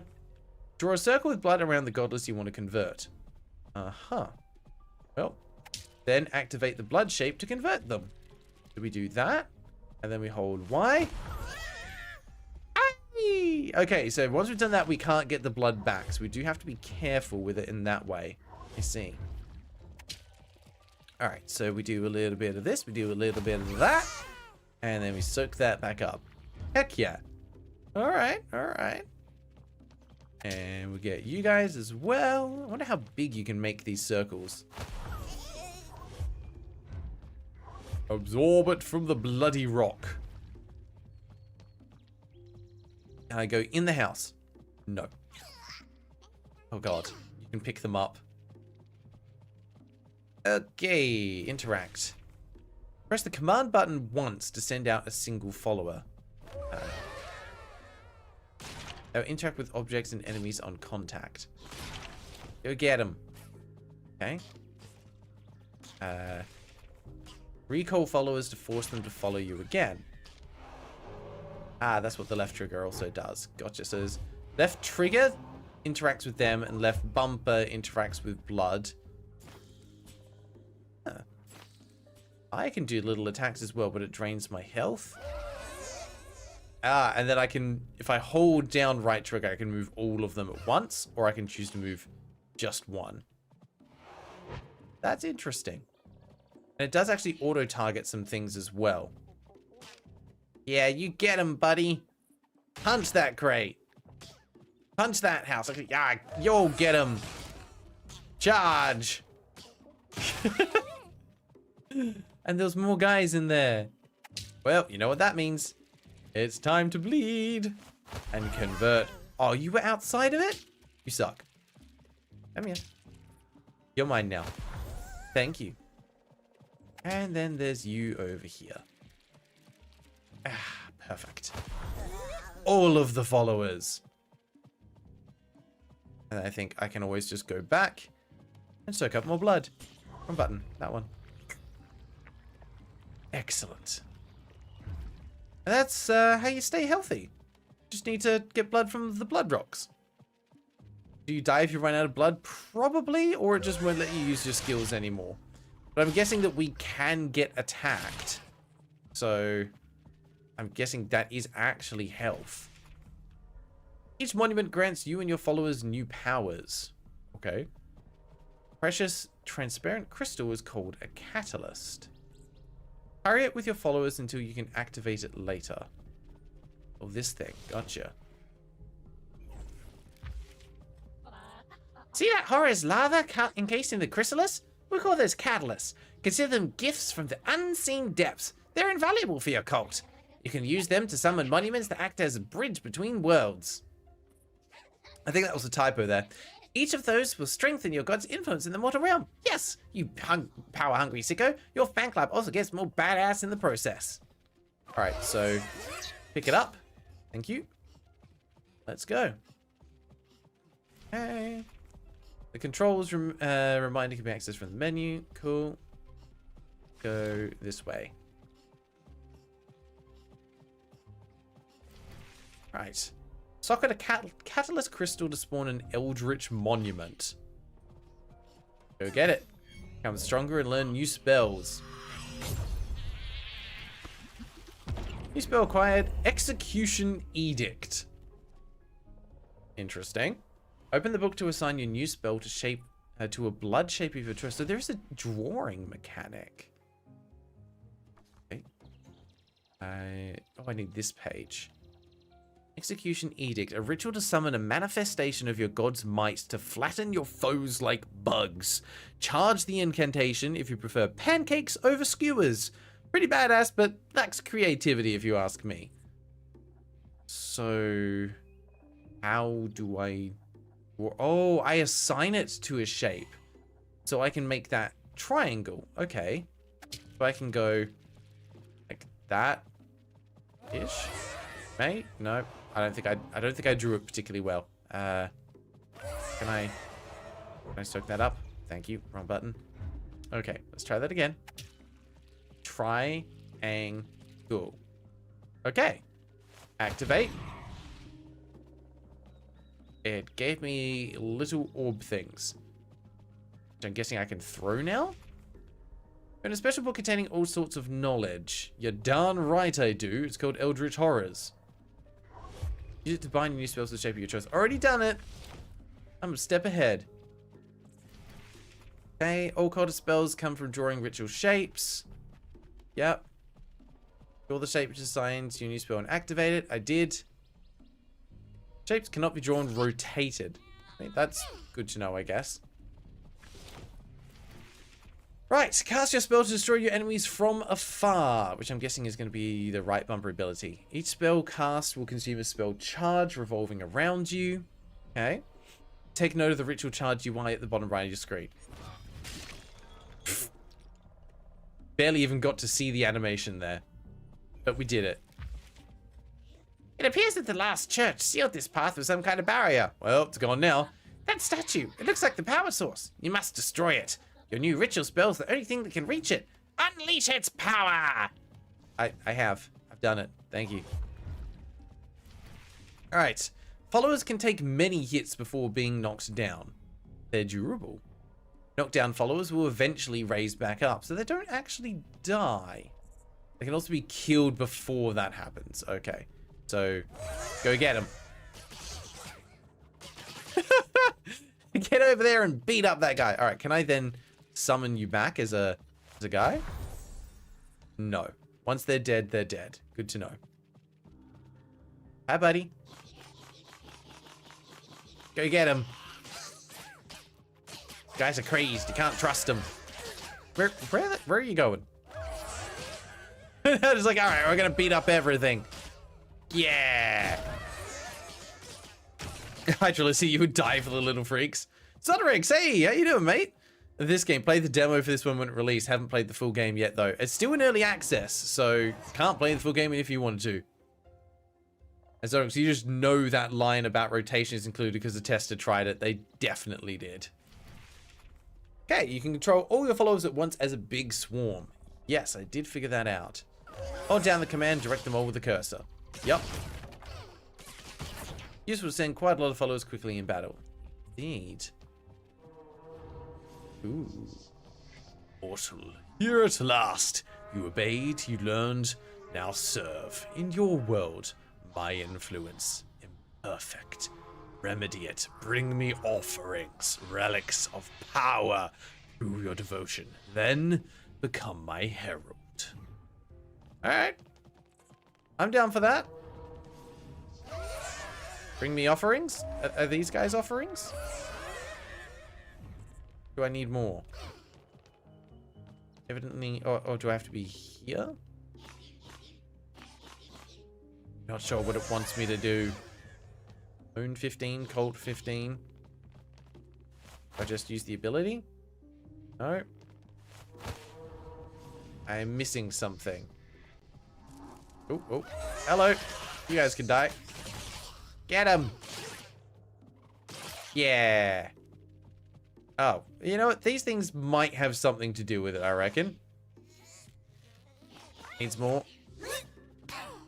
Alright, can you put it here? Thank you. Hello, come back. Thank you. Oh, I can't open the chest. They have to open the chest for me. Got it. That looks like a worthy offering.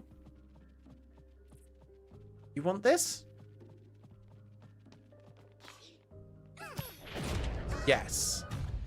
Ah, and that gives me more dudes. Aha. Yoink.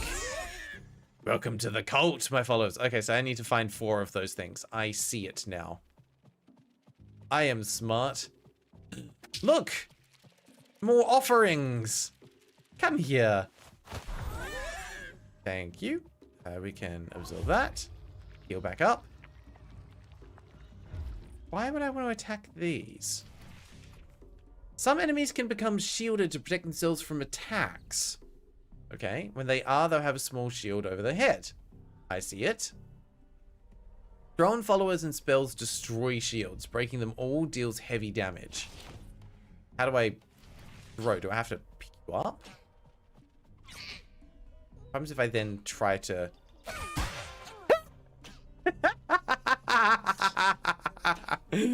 Yes, I was wondering if we would have that element of Pikmin.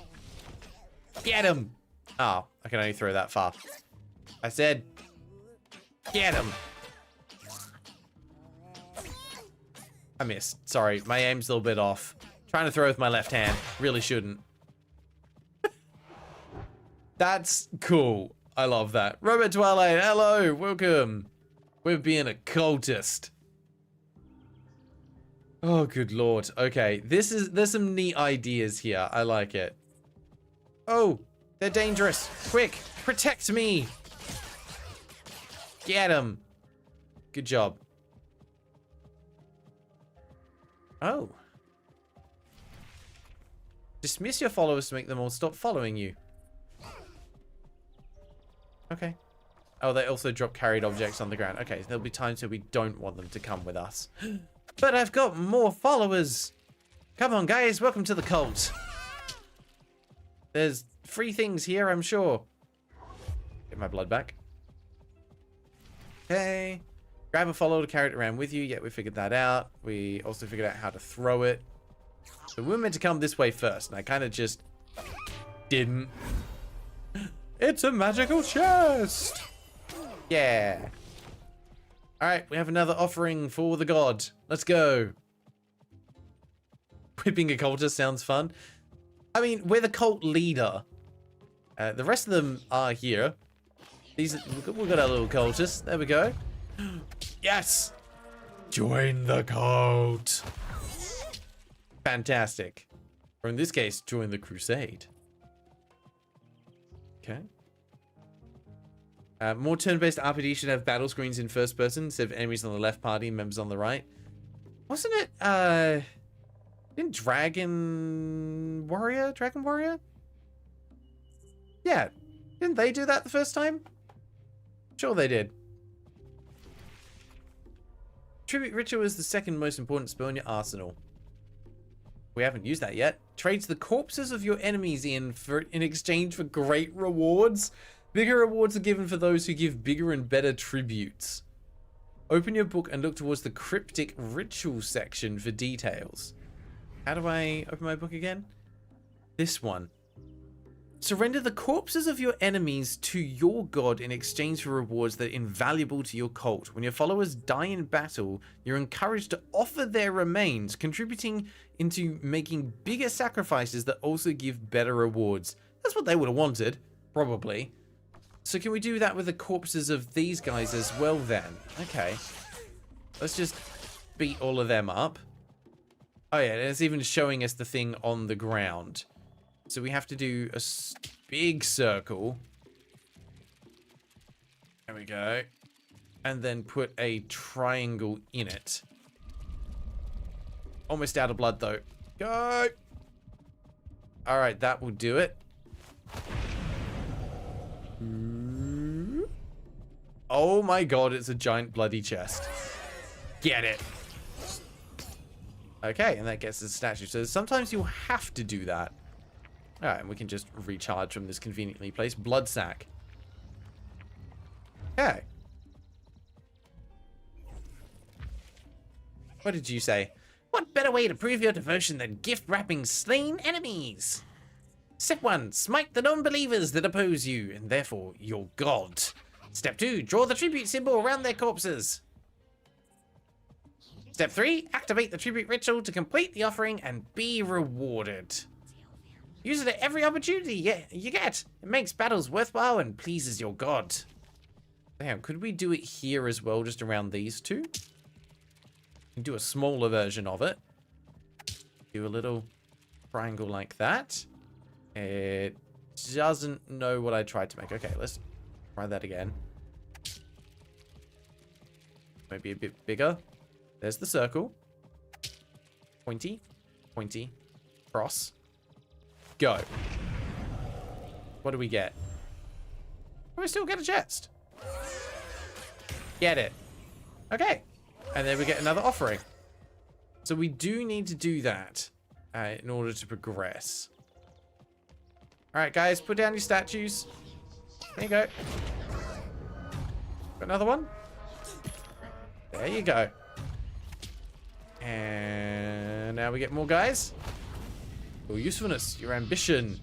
Yes. Pray before me. I can't convert these guys? I draw it poorly. Yeah. There we go. Yes. Perfect. There's our cult. This seals our pact. Serve me. It is time. Begin my work.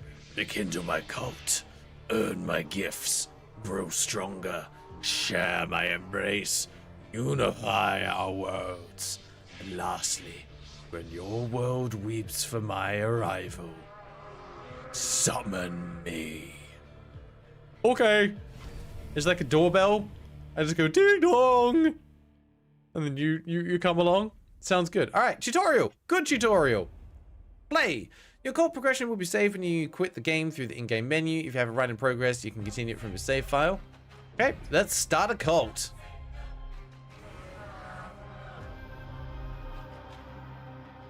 You get to choose a god to pledge your faith to. That's cool. Unscathed. Is the bane of every living being. Being the most compassionate among the unseen depths gods, it could not bear witness to the sufferings of mortals over the length of their fragile existence. Its twisted empathy became hatred directed towards life's frailty. No longer would it stand idle while mortals agonize until time sees fit to bring an end to their fruitless lives. Mercy will be granted. A sculptor loyal to Unscathed settles in your cult base and lends his skills to your cause. You can bring in catalysts when you want them transforms into relics. Can we see other gods? There. Okay, so there are 3 in total, at least that we can see here. Let's go in and see how far we can get. I love your demonic magic relies on your ability to draw a perfect circle. Have you never read guides on summoning demons before? Those guys are sticklers for the rules. If your circle is not perfect, if you don't have the right symbols etched around the edge, if you used an impure substance, it's going to end badly for you. You have to get everything perfect. And that's why you should buy all your supplies through Demonology's online store. That way, you know, the quality has been verified and is guaranteed. Chosen mortals, obey your vow, rekindle faith, go forth, amass my legion, ooze my truth, bring me offerings, become worthy, then return. Alrighty, well, I think I can manage that. You guys, just hanging out here, you are willing and ready to be the first cultists. Welcome to the club. We do have a 401k, you will get health benefits. We do give 2 weeks off per year, we're quite generous with that. If you have any questions, please let me know. We do not have an HR facility. Alright, so, map. I was wondering where the roguelike element would come into this, and it looks like it is going to be quite freeform for a few elements. I'm assuming we're going to find some big bads like in a while that we haven't seen before. So what is the point in destroying these things? Are there sometimes items in them? Random little symbols hanging out here. Do I need to get you to stand on them to make a thing happen? Be doing anything. Alright, come back. There we go. The ambient music is nice. It's probably a bit quiet for you guys. I'm going to bump that up a bit so you can hear a bit more. Super Tony Tiger, hello. How are you doing, mate? Dragon Warrior / Quest, same series, just happened to change in translation. Happened in the early 2000s. Yeah, that's what I was thinking of. I don't know why I said Dragon Warrior. I was thinking Dragon Quest. Hydrolicity, still have yet to beat the Titan Dweevil. Louie and his giant freaky bug are kicking my behind. Some of those boss fights are legit difficult in Pikmin games. Ooh, okay, you guys look nasty. One of you has a shield. No, both of you have a shield. Come back. Dodge the thing. I'm gonna pick you up. I'm gonna throw you there. I missed. I'm sorry. Let's try that again. Come here, you. Ow! Guys, get him. Pick him up and throw him again. Ow! Get back! They're strong. Now get him again. Yeah! Good job. Unfortunately, a few of them died, but that's fine. It's a sacrifice that I'm willing to make. Because I can actually sacrifice them now. Circle. Yep, that counts as a circle. Triangle. Yes. Give me treasure. What's in the chest? Okay, I don't know where we need to take that yet. Oh, we have it. Cows! Oh, Lord. Can I hit them? No. Okay, fine. Glowy purple rock thing? What do you do? Apparently nothing. Got. Oh, okay, here's where we can put the thing. Alright. Bonk it down. And we get a shadow leap ritual. Alright, what does that do? Shadow leap. Leap to nearby destination in immaterial shadow form while damaging every foes on your path. Okay, so there's a few typos in here. Just try not to get stuck in the shadow realm with some dueling weirdos while invoking this dark rite. So it's a damaging dash. And we can assign that to a shape. So if we do a triangle, we can then summon that. And we have a dash ability that we can use. That's kind of cool. Let's just absorb some blood. All right. I've been chipping away at Expedition 33. I am so keen to get into that game eventually. Hey, look! Free loot! Heck yeah. We'll take that.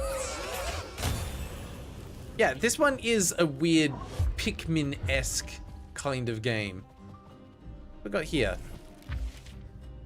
Do you think we could offer as a tribute someone dead for decades? Probably. Worth a shot. At worst, your god will be unimpressed. As usual. I mean, that does sound about right. Well, let's give it a go. Boom. Oh. Thank you. Sure, we'll take that. Just restock some blood. I do wonder if those blood sources are going to be infinite or if they run out eventually. Okay, we can plonk that down over there. So that will give us a new ability. Unholing Attribution. A head for an eye. Wait, was that a passive? Tier 2. Oh, it's a cultist. When you get hurt, your god inflicts a world of pain for those around you. It's bad press if people can do whatever they want to an old god's emissary. When life gives you lemons, smash them in your enemy's eyes. Okay. So that's something for the cultists. So I'm guessing that's a passive. That's kind of interesting. Also, do I want to destroy this home? I can't destroy this home. Never mind. You've been really enjoying Expedition. It's been a long while since you played a higher budgeted turn-based RPG. Sometimes it hits the spot, right? Let's kill the pillar. No, we can carry the pillar. Why? If I'm not mistaken, this depicts Mithras, the Angel of Punishment. She vanished decades ago, and finding her is the main motive behind the Inquisition Crusades. They still suspect the Akka tribes to hold her prisoner. Their guess is as good as mine. What are we meant to do with it? You know what? You can just drop your item there because I don't know where it needs to go yet. Oh, more monsters! I'm not ready to deal with you guys. I don't have enough cultists. I need to find more people. Oh! Speaking of... I wasn't expecting to find, like, actual civilization. Hi. Okay, you want to brush. I just kill these people. Like I could. Then there's whatever this is. Can't interact with that yet. Oh, this must be where one of the pillars needs to go? Yeah, there's space for it there. Let's see if we can bring it over. We left it down here somewhere. Pillar! Please, pick it up. Pick it up. Oh, is that stuck in the ground there? No! No! No! That's the wrong one. It was this pillar. Get it. Let's go. Run. Run, little dudes. All right. You can probably put it here. Yeah, thank you. Perfect. I think I lost one of my guys. It says owned 8, cult 5. L. He's fine, I'm sure. You know what? He can just have a rest there. That looks important. Should we take this up this way as well? Chat is dead to think with the next bingo. They're just watching. They're all entranced by what's happening on screen. Okay. There is some mild puzzle solving that's happening at the same time here. I think my biggest question now is just where do I get more cultists from? In Pikmin, it's fairly straightforward. But in this, you actually have to find them. Interesting. Do I want to do anything with that tree? No, apparently not. Hi, bud. Ah! Ah! Okay! You there. Go get him. Come on, get up. You need to move. And then, okay, that really didn't do much at all. All right, retreat, retreat. No! Come on, guys. Yeah. Seriously? Fine, I'll finish you off myself. Jeez. We're in bad shape. I'm sorry, little guys. I'm not looking after you very well at all. So let's at least let your sacrifice be worth something. Ah! Get him. Only got 2 little guys. They're doing the best they can. All right, let's take this back, and then we'll probably call it there. Oh, run! Run, little cultists. Grab some blood. There's a whole... Oh, okay, there. There we can actually get some more people. They're just hanging out in town. Hello. Welcome to the cult. Thank you. No.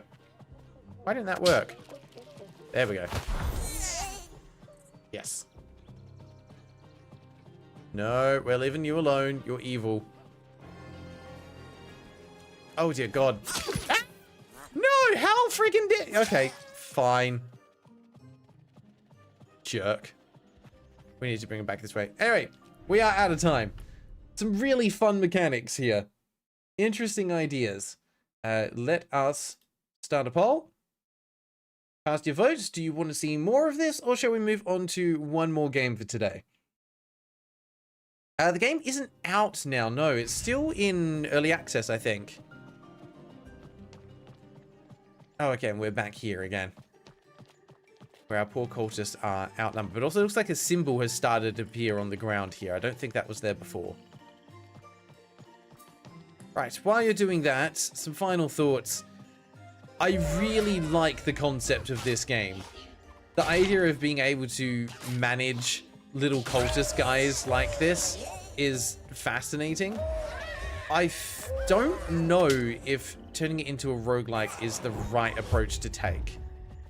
Because I feel like it actually might benefit more from structured levels. That just might be my bias speaking though, and maybe I needed to give this a little bit more time to really know. But I don't know if the randomness works in this way, because what works really well in Pikmin is having structured levels that you need to have the right numbers or the right types of Pikmin to be able to get through, and then you have proper boss fights that are properly structured. So it gives a better sense of progression as you're working through the game. Here, I don't know if the roguelike elements are working in its favor or not. I love the aesthetic. Music is fantastic. The mechanics work perfectly. Everything kind of does exactly what you would expect it to do. And the mechanic of having to draw symbols to cast spells slows the game down, but I think that actually helps with its pacing more than anything. Ugh, gosh. There's a lot to love about this game. I'm worried that it's slightly expensive for what it is, but then I don't know how much replayability it's got just yet.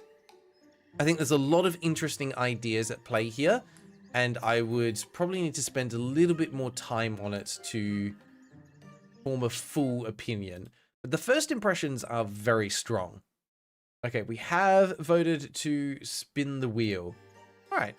So yeah, shout out to the devs. Another game today where they've done a fantastic job with some really well implemented core ideas. I think it's just going to come down to whether or not the core gameplay loop has enough staying power. I'm not convinced yet that the roguelite approach will do that. I feel like having a structured story might actually work better in its favor.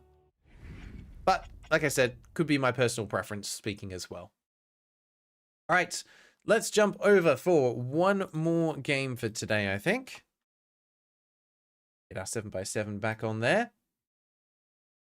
But yeah, definitely make sure you've got that one wishlisted because it's doing a lot of things right. Super Tony, there's a game called Molder that has Pikmin mechanics and is a Monster Hunter Souls-like. Yes, I have heard about that. I think IronPineapple actually featured that one. from memory, you throw leeches at enemies like in the early game, but then it changes over time. We're playing a game about digging a hole, which I know I have heard of before because I'm pretty sure I saw Markiplier play this one. This was submitted by Gray back in February last year, so it's been on the wheel for over a year. Had 199 reviews when it was submitted. That is perfect. It's definitely got more reviews by now, so we need to change to a 6x6. Let's see how many tropes this game fulfills. There's no free space on this one. Yeah, there's no way the game has less than 200 reviews anymore. Go, a game about digging a hole. It's on sale. Nice. 10,723 reviews. But yes, this was submitted in February and it released in February. So it was submitted in the same month.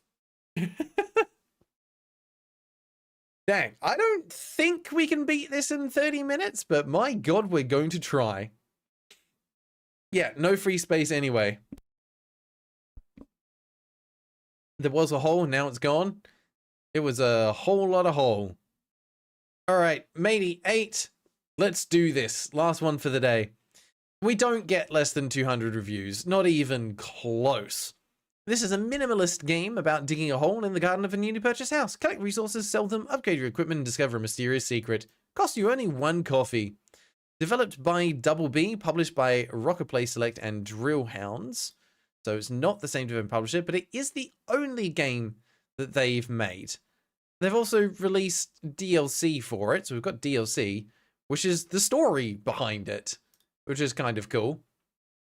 Let's have a look at the trailer. It is less than a minute. And it is most definitely a game about digging a hole. Look at that. It just goes to show, like, the simplest of concepts can make great games.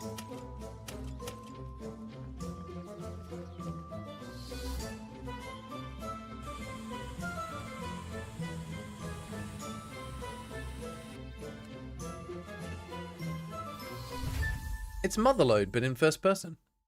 What's not to love? Who suggested this game? Gray did. They were... Oh, yeah, they're in the chat here.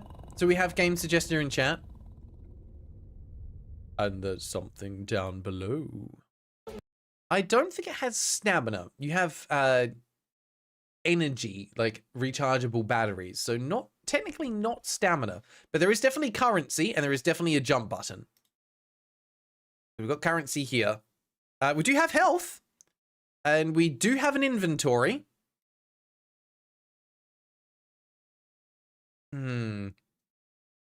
Someone will need to remind me, do we actually have skill tree as one of the bingo tiles?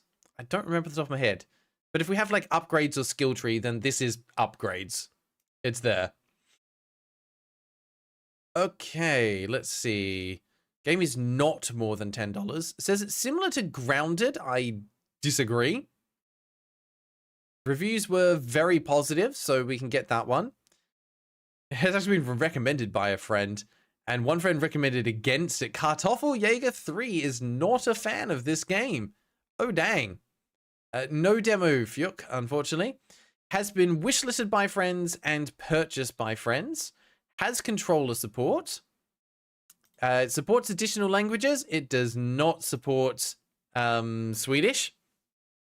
Steam Deck compatible, yes. Only 10 achievements, so not enough to get the tile. We do not have a developer website or a developer YouTube. We have everything but that. Let's see. It has been updated. Hasn't been updated since... Actually, it was updated March. It got updated 4 days ago.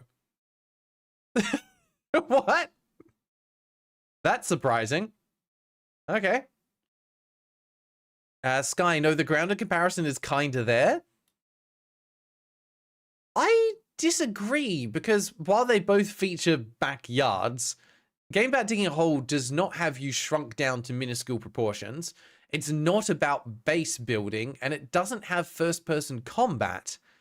Whereas a game of digging about a game about digging a hole is voxel-based sandbox destruction. It's a yard like.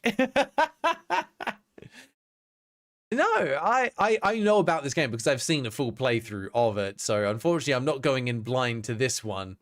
But yeah, I would say the related game is unrelated. It is not similar to Grounded other than being in a backyard. Mechanically, totally different. Story-wise, totally different. Yard light if you're a purist. Oh yeah, sure. Thanks, Neo. According to Wikipedia, it's on Switch. All right, so we've got multiple platforms. Oh no, Matey8. I think something's gone wrong with the bingo thing, unless you haven't hit update yet. Because we're just seeing after 2020, so you might just want to hit update while I'm pausing for a second. Yeah, there we go. Perfect. Thank you. All right, what else? We have got a GIF in the description. In fact, this is all there is for the description. I thought there was like a see more section. There is not. It's just this. Hey, Steam community, I'm Ben. I created this game in my spare time.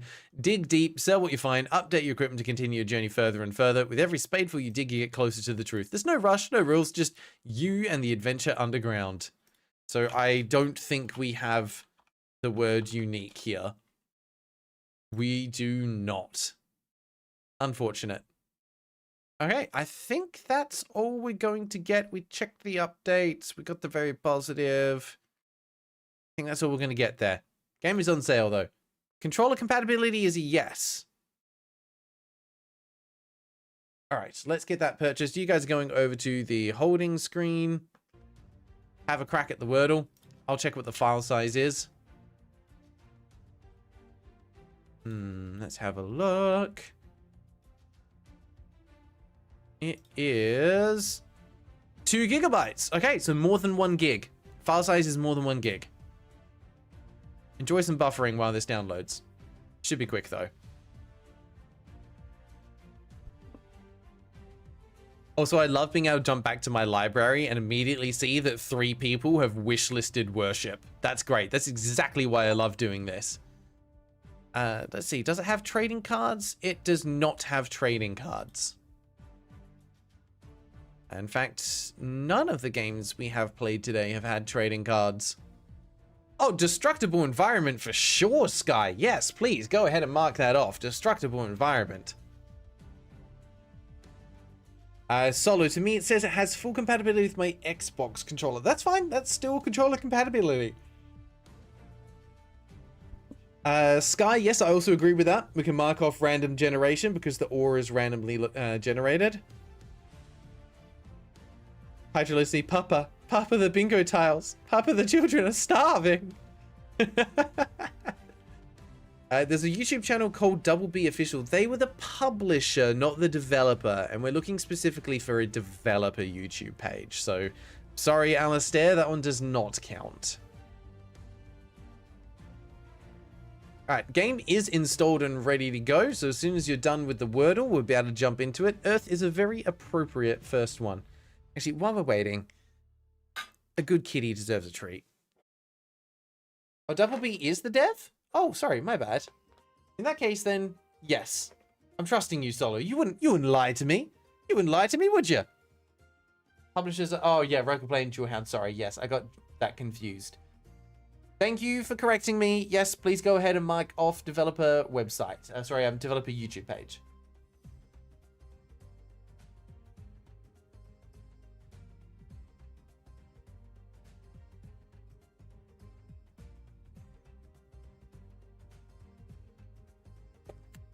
These are catnip flavored treats, so they tend to go kind of nuts for them. They're the best thing ever. The best thing since whatever sliced bread is for for cats. While you are having a crack at that Wordle, I want to see what people have said in the reviews. Because we know Kartoffeljäger was not a fan of it. They have reviewed it. Unfortunately, their review is in German. So I'm going to have to translate this real quick. Have a look.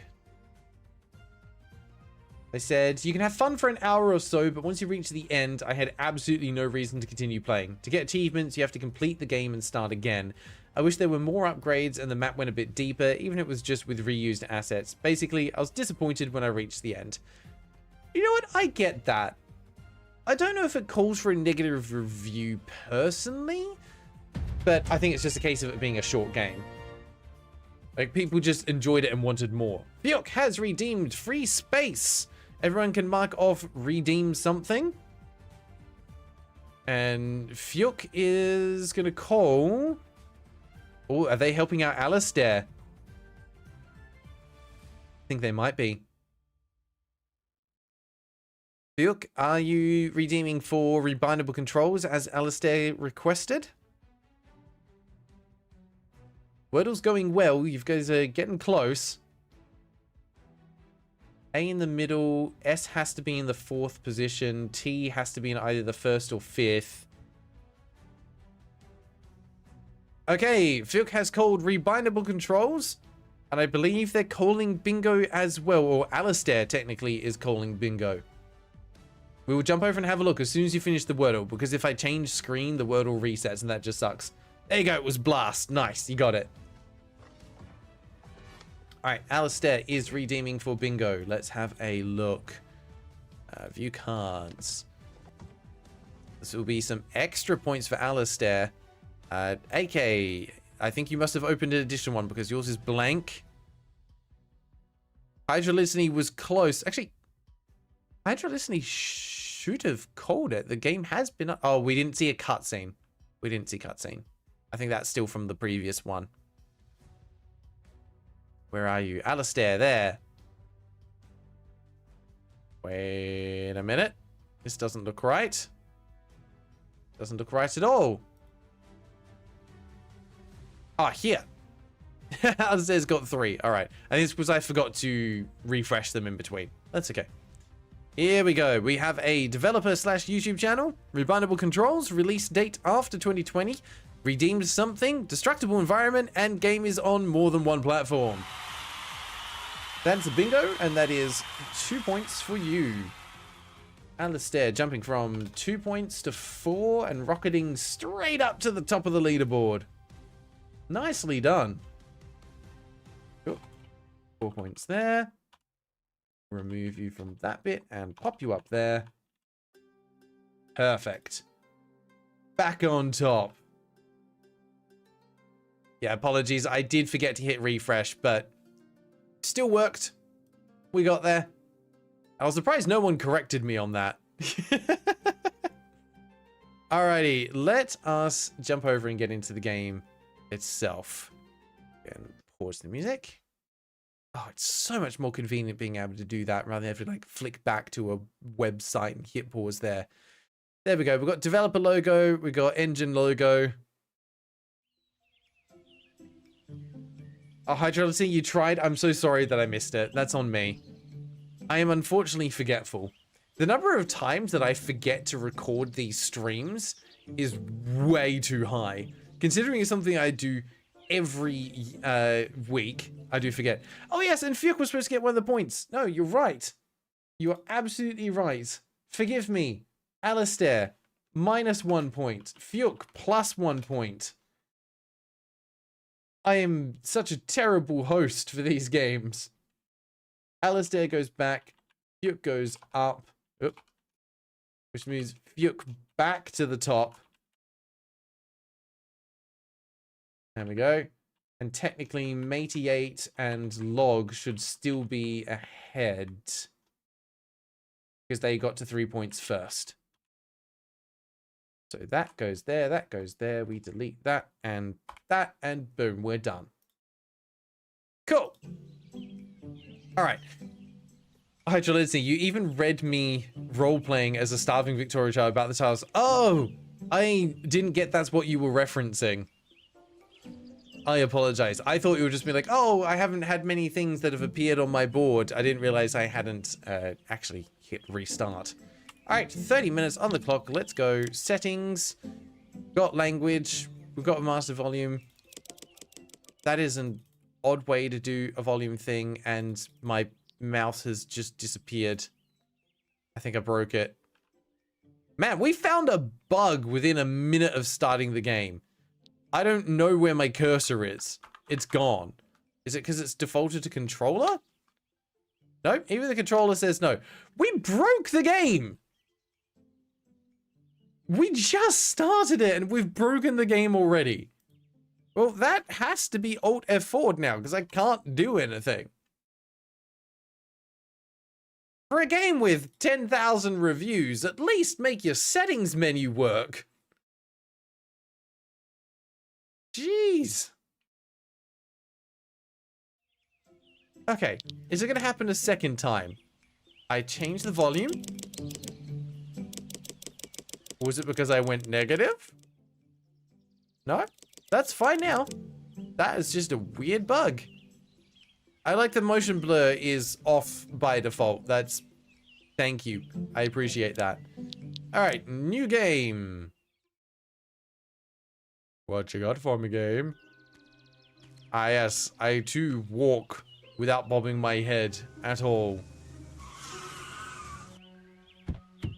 Fantastic braking system. And I only have one shoe. Sold! No, for sale! The opposite! House for sale, only $10,000 with gold treasure in the garden? Buy now and get rich! Oh, it's the perfect deal. And I've already got it! Incredible. With the Super Mega Digger 3000 Ultimate 2.0. This is an upgrade from the 1.0, but it does explode when the battery gets empty. It is a design flaw. They're working on it. It'll be fixed in the 3.0 version, I believe. All right, so this is us. We have a little shed doing shed things. And a whole bunch of limes. Don't know if those are ever explained. Also, the sensitivity is just slightly too high. Can I bump that down a bit? That's better. There we go. I have a mouse with crazy high DPI, so I'm not surprised that I often find my sensitivity is too high. Oh, you know what? Screw the golden treasure chest. We've got a barbecue. This is going to be great. I'm going to be able to host so many outdoor parties. Like, look at this. It's so spacious. $10,000, honestly. Leave the treasure. Just resell. You're going to make more money. But all right, let's get into it. We got to dig. And hopefully find something. Oh my god, it's a rock. We found a stone. Man, that battery depletes kind of fast, huh? Can I? Nope. Can't hold it down. You have to keep clicking. Good lord, that's going to be fun. There's a game coming up that I have finished playing and have started writing the review for, where all of the guns are technically automatic, but you shoot faster if you just click as fast as you can. It's such a great mechanic. I love it so much. All right, we have made $3. To upgrade our shovel is 5, and to recharge the battery is 1. So let's go and find more rocks, I guess. I know the battery's low, but it's not that low. Give me the rock. Thank you. We're going to be paying $1. I'm going to get my money's worth. Give me. Not that critical. There. See, I've got 2 inventories for $1. That's efficiency is what that is. Battery critical. It's fine. Oh, now it's $2. Well, I guess never freaking mind. Okay. Dynamite. Other things. We need $1 more and we can get a shovel upgrade. You can speedrun this game in a minute? What, with an auto clicker? Just point straight down? How is that possible?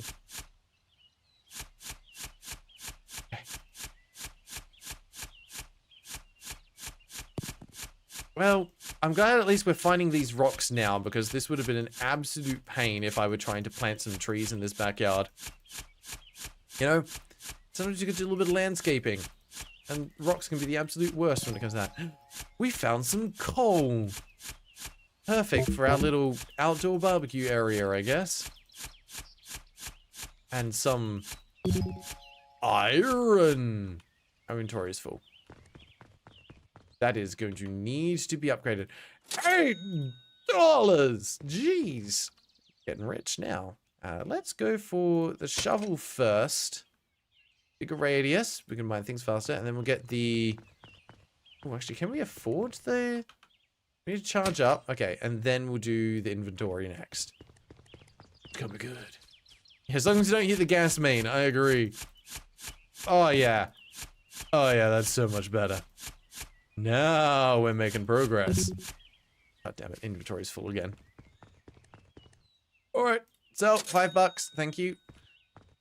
Okay, upgrade the inventory, we can hold more. With an infinite money exploit and a lamp. Can't say much more than that. That's actually wild that there's an infinite money exploit that you can do at the very beginning of the game. It must be something weird with opening the inventory and holding something at the same time. Or like getting one item and just selling it an infinite number of times would be my guess.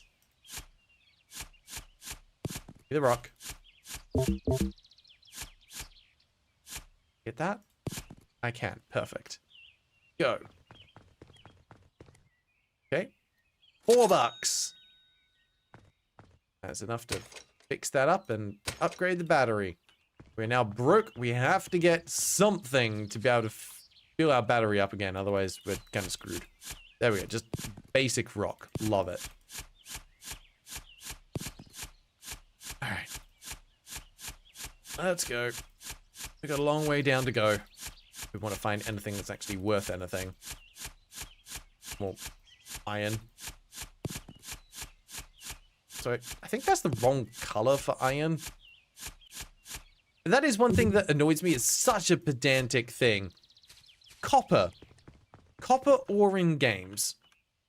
What color should it be? What color do you think copper should be? If you were digging copper out of the ground, I'm not talking about like copper wires or anything containing copper, but just you find a chunk of copper ore in the ground. What color should it be? And if you say orange, you're wrong. Because copper oxidizes. It should be green. Copper color. Neon. I knew someone would say that. No, it's... A lot of people associate the color of the metal with what color the ore should be, but that's wrong. It should be a greenish color. And it's such a silly, pedantic thing, but... You know. Such an easy thing to get right if you were just to Google copper ore and look at pictures of it. Gust pink. Pink! Your dreams, mate. Okay, we don't need a jetpack just yet. We can still jump just fine. Alright. Back in the hole. It's not even... You know, it's kind of up to my shoulders now. See that? Alright, there we go. Starting to get to about head height. Damn it. Object detected? I didn't even know I had a metal detector.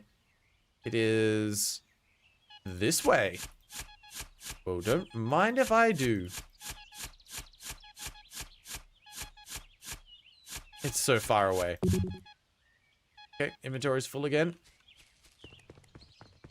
You know, the amount of money that we've made already in a single day is probably more than some people make on minimum budget.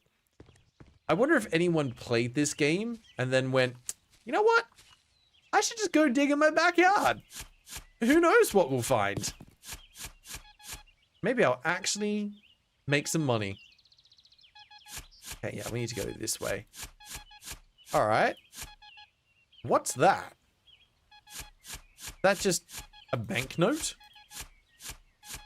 Excuse me, I need to move. Rock. Thank you. Battery low, it's fine. Sure. And move there. So steep. I'm a little bit worried I'm going to fall down and not get back up again, but that's a risk I'm willing to take. Come here, come here. Thank you. Okay. I cannot move. We need to dig out some of that. Alright, back up. Let's go. $5. Yeah. That's 4 to recharge. Jesus. Alright. Doesn't mean iron ore should be rust color. It's very common for it to have orange flecks in it, yes, from the rust itself. It's not normally just like a gray color. Right, what's stopping me from moving here? Is it you? Is. Kind of. Also, I'm hitting my head right there. Okay, that's better. Let me through! I want this thing. It's surely worth a lot of money. Come on. Oh, look, more rocks. Awesome.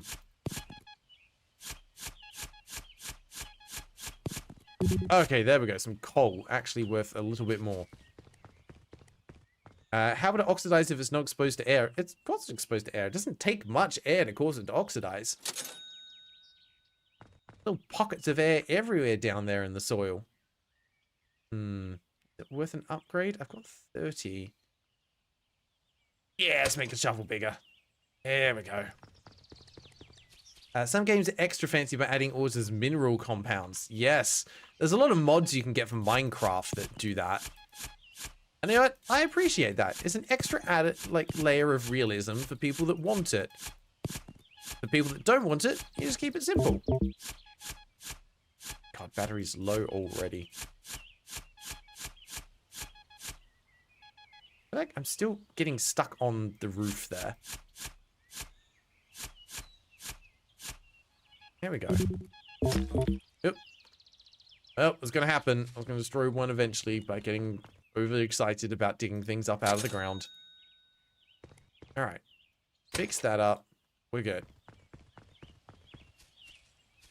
Squaretron, glad you're able to catch one of these streams. My new schedule makes it hard to catch them nowadays. Any banger games so far?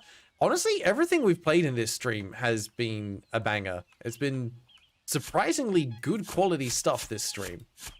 That's why I'm still contemplating changing the name of these streams away from Wheel of Misfortune, because we tend to actually be quite fortunate with what we get to play. Alright, can we start getting down this way a little bit more? Please and thank you. Come on.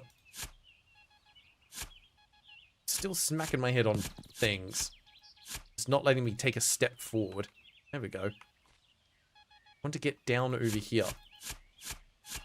Let me in! You know what? I'll take all the coal first, because then we can at least pay some bills. I hope life is treating you well, Squaretron. I'm guessing your schedule has changed from what it used to be. Yep. Got ourselves a little hole.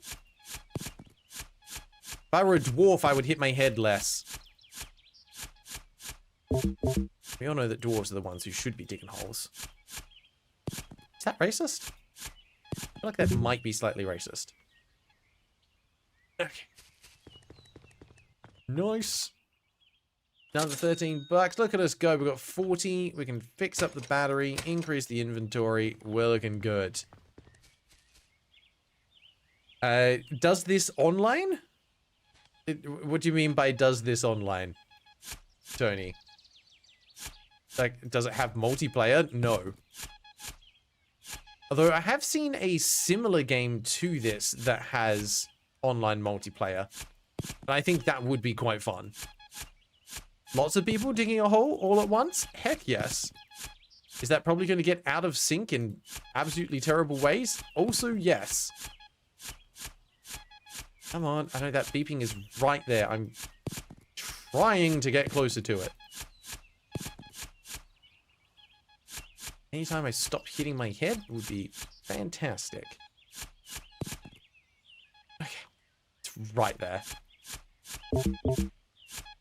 Come on. Just let me in.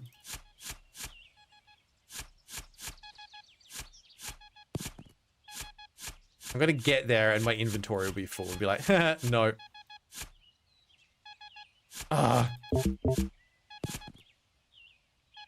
Cut. But really? Yes. Thank you. We got it. That was harder than it should have been. Online multiplayer. Yeah, no, I don't think it does have online multiplayer. But yeah, like I said, I'm pretty sure someone has made a game like it that does have online multiplayer. And that could actually be quite fun. A lot of bangers on it. There are a lot of bangers on the wheel, Neo. I'm excited to make more progress through them. I think we are slowly working towards the point where I might be able to do more of these streams to start working through more of the backlog, which really excites me. It's still like, when I say getting there, I don't mean like, oh, it's a thing that might happen this year. No, it's going to be much, much further off than that. But we are almost 2/3 of the way to 100,000 subscribers, which is wild. And at the rate we're going, we should get there. I would estimate sometime in the next 2 to 3 years. I think it just depends on how we go with the content that we land on. I'm really excited for a Steam Sequence video that we're going to be doing in the next 2 weeks. I'll give you guys a little heads up on it. It's another game that we're going to be setting a challenge on. So stay tuned because there'll be a prize up for grabs. Nothing fancy that we haven't seen before, but it's always fun to be able to do a bit of a competition with the community. So yeah, that one we should be having come out soon. Just keep an eye out for it.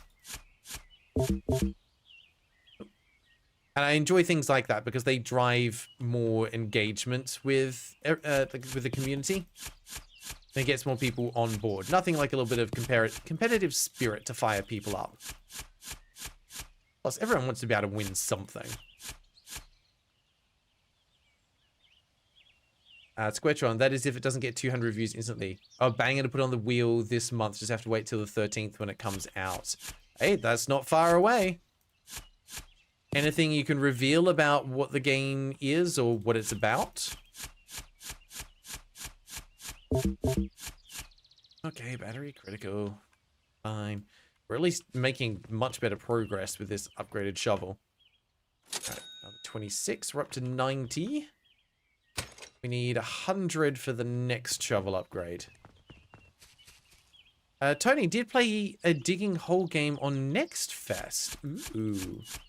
More like Peak, where you need to reach the bottom of the hole and survive rather than find resources. There's something that just scratches, like, you know, monkey neuron activation style of digging holes and finding things. I don't know what it is. It's like, when you go to the beach, right? You could go and just hang out in the water. That's not bad. You can go splash around. Or you could be on the sand and dig a hole. And then, okay, you could use that sand to make a sandcastle. Or you could just see how big of a hole you can make. That's also kind of fun. I am that person. I get bored easily when I go to the beach. I'll go on and splash around for a couple of minutes, and then I remember there's a bunch of things in the water that I'm not particularly a fan of, you know, like jellyfish and sharks and other things that probably want to murder me because I live in Australia. And that's just kind of the reality that we deal with.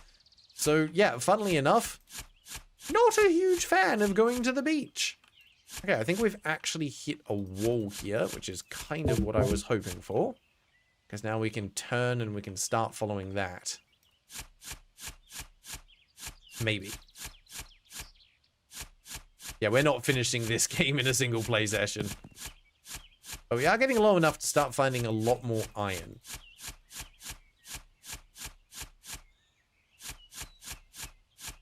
Okay, come here. Battery critical. Okay, fine. Go fix it up.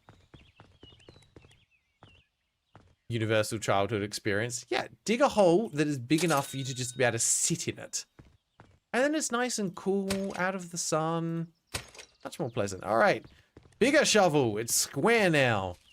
How much can we dig in one go? Let's find out, shall we? Let's start off by getting that out of the way. Okay, yeah, that's significantly better. All right, all right. Let's get down low enough that we find some mine shafts or something, huh? Excuse me, I would still like to be able to get in my hole.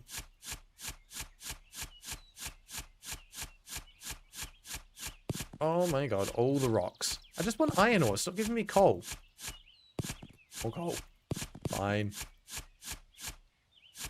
I think the one thing that I'm glad this game doesn't do is they could have made it so that the higher tier shovels consume more energy, and I don't think they did. Seems to be it's always the same amount of energy needed to just use it. Oh, inventory full. Cool. 25 bucks. Gonna take us a bit to save up for the next inventory upgrade, but it will be worth it.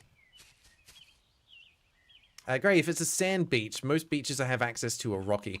Yeah, we're super fortunate here in Australia that like, almost every beach is a proper sand beach, and they are glorious. We are spoiled for choice. And because of the size of Australia, there's so many beaches that just nobody ever goes to. It doesn't mean they're dangerous to be at, because, you know, the waters around Australia are not really safe for first-timers. But it means you can have an entire stretch of beach just all to yourself. And there's something just lovely and relaxing about that level of escapism. Be able to get away from everywhere, have a nice strip of lovely, like, white sand beach, blue waters, and not another person in sight. Quite lovely. It's like the one thing that actually gets me excited about going to the beach is just being away from other people. I know other people, like, will play games to do that, or they'll go hiking. Hiking takes more energy. You actually have to move upwards.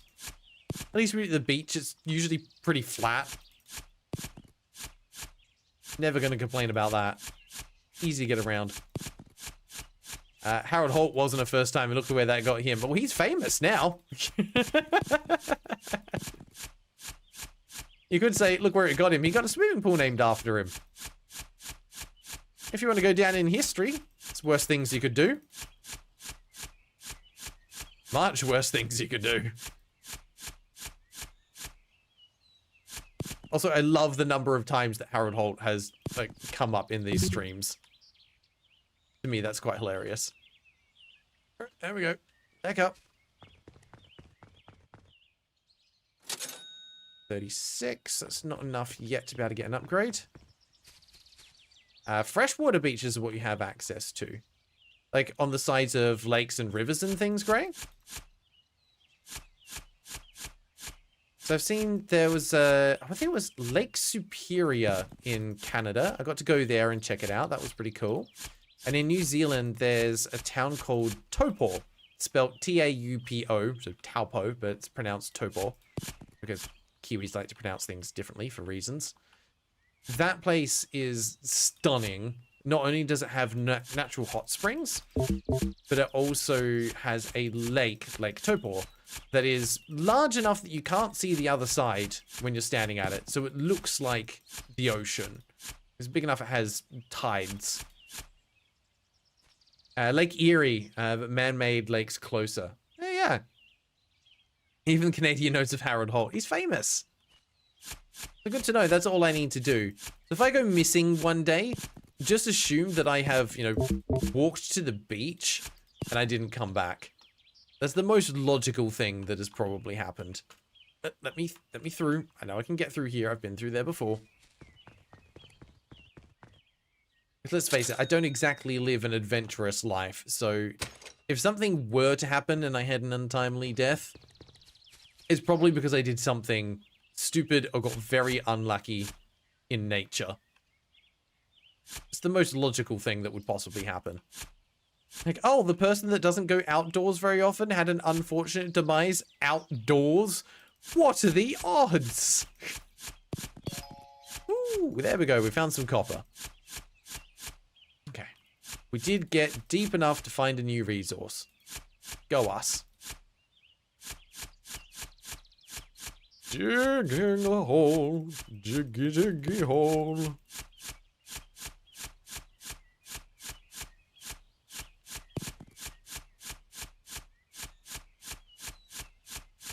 That guy called Joe, hey, last night he hit 2 30% shots in a game in a row, and this resulted in the acquisition of my holy grail for that game.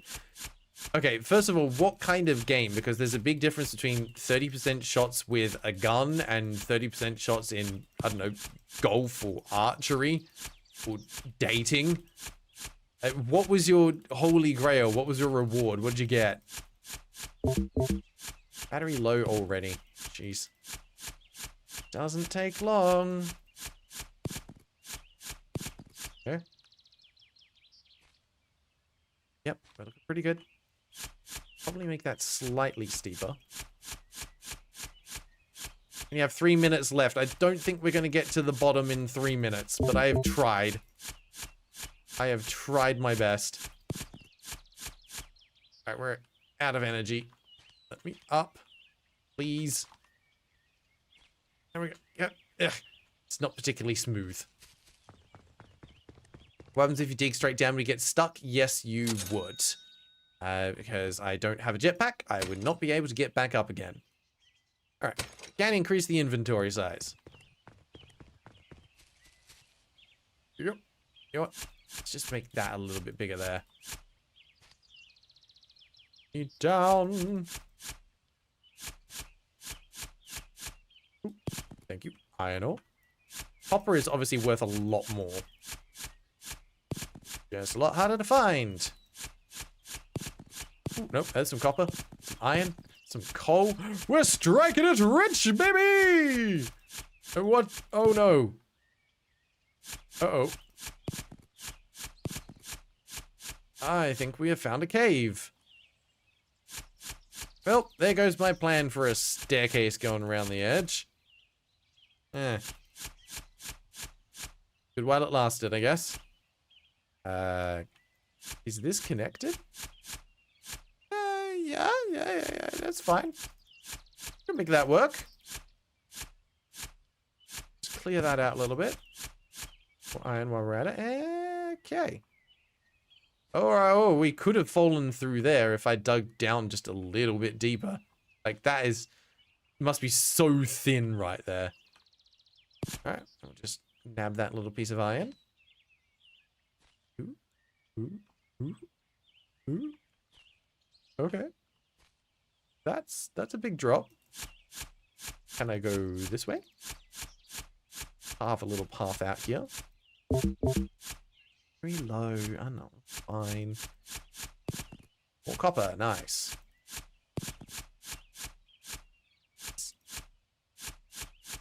Wait. Oh, yep. Rid of that. Inventory full. Okay, we have to go up anyway. It's also starting to get quite dark down there. I wonder if you make just a shaft straight through. Would you still need torches, or would the natural sunlight filter down far enough? Come on. Up we go. Okay. Yes, a copper's worth 10 each. That was a good haul. 83. Get the bigger battery. Nice. We'll do one more trip down the hole. See what else we can find. Come on. Let me down. Down back into my little hole. Ooh. I don't know how much you guys can see on stream because it's getting quite dark. Some iron. Some iron ore. Ore what, I hear you say? It's just iron. Iron ore. Yeah, I keep saying. Ore what? Terrible joke, I know. That's an ore. That's an ore. That's an ore. That's possibly a death trap. Good lord. We're going to have to buy some lights. I don't think there's any other way around it. Weirdly enough, we can see slightly better from up here. I can see if I just dig there a little bit, I'll have a path that I can get back up. And then I'll just turn the brightness up, max it out. Some iron there, iron there, iron there. Ooh. Secrets. Inventory's full. There's the way out. Hang on. Where'd I come from? No, that's... Ah, over there. Let me up. There we go, we got it. Thought I was lost there for a second, but we're good. I'm smart. I don't get lost that easily. Alright, $130 dues. We're having a good day. We'll buy a lamp. Don't know if we're ever going to use it though, because we are out of time. So we're going to put it to a poll. What would you like to see next time? You can choose. Are we going to start the next stream with more diggy diggy hole? Or shall we spin the wheel and move on to something else? I'm glad I got to play this game because I've seen it.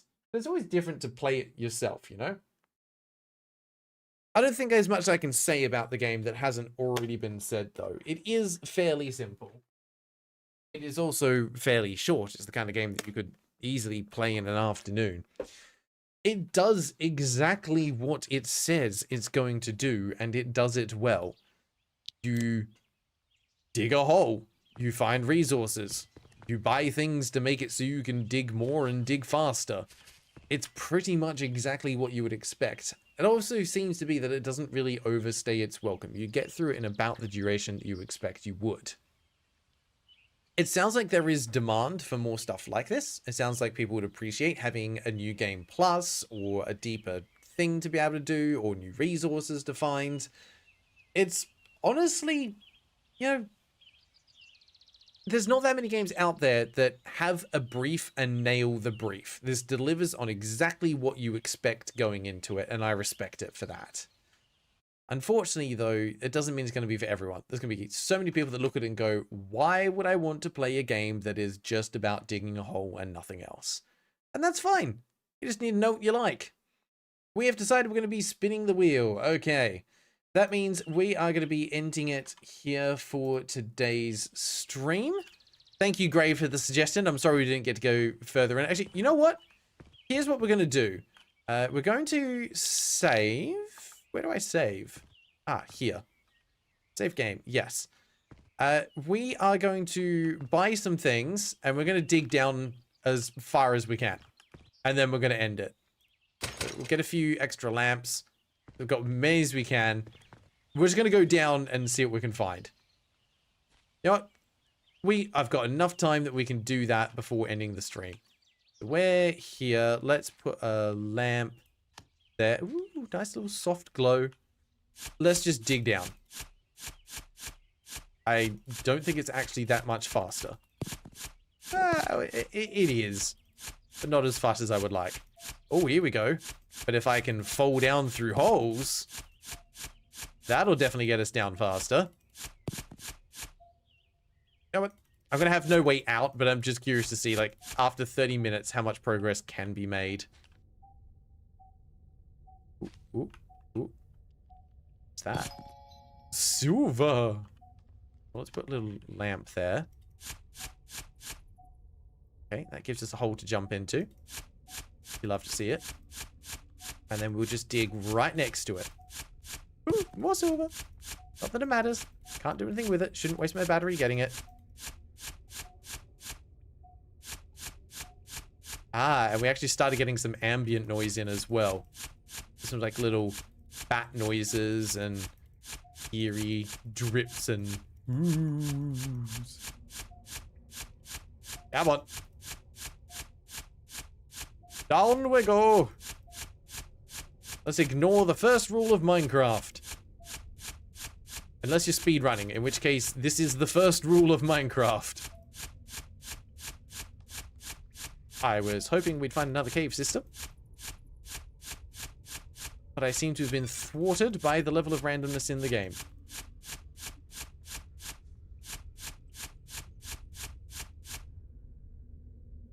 Can't see anything. I think I'm still digging. Oh yeah, there's a rock there.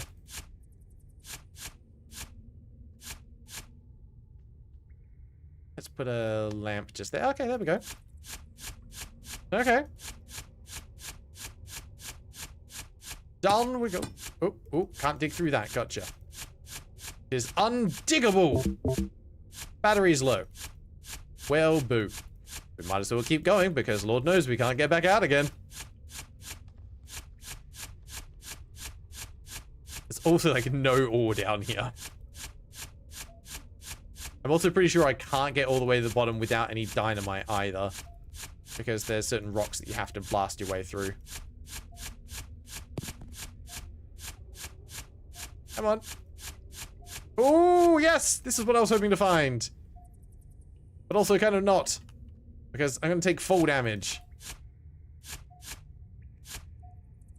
We're good. I can go over here. Let's put that there. Ah, boo. I was hoping that would go further. Doesn't. But we've done a good job. If you look back up at how far we've fallen down. Oh no. Oh yeah, we're never getting back up there. Very, very sorry to Digger 1. This is, I think, about as far as you're gonna go. Oh, look at that. We found some gold. We found the gold that was buried in the yard. It wasn't the gold that we were promised, but it was gold nonetheless. And gone. Alright. Fun. Worth it. Does that hole stay? I'm guessing it does because, yeah, I just lost all my ores. Alright, we're not going to save there, though. Very silly. I'm glad that that's there. That guy called Joe Graeldon, it's an MMO. The item is a tweaked out weapon, and hitting the 30s in a row was important because missing one would have meant having to do it again on top of another RNG check for each miss. That sounds like you must be playing RuneScape or something like that. Alright, but this is where we're going to be ending today's stream.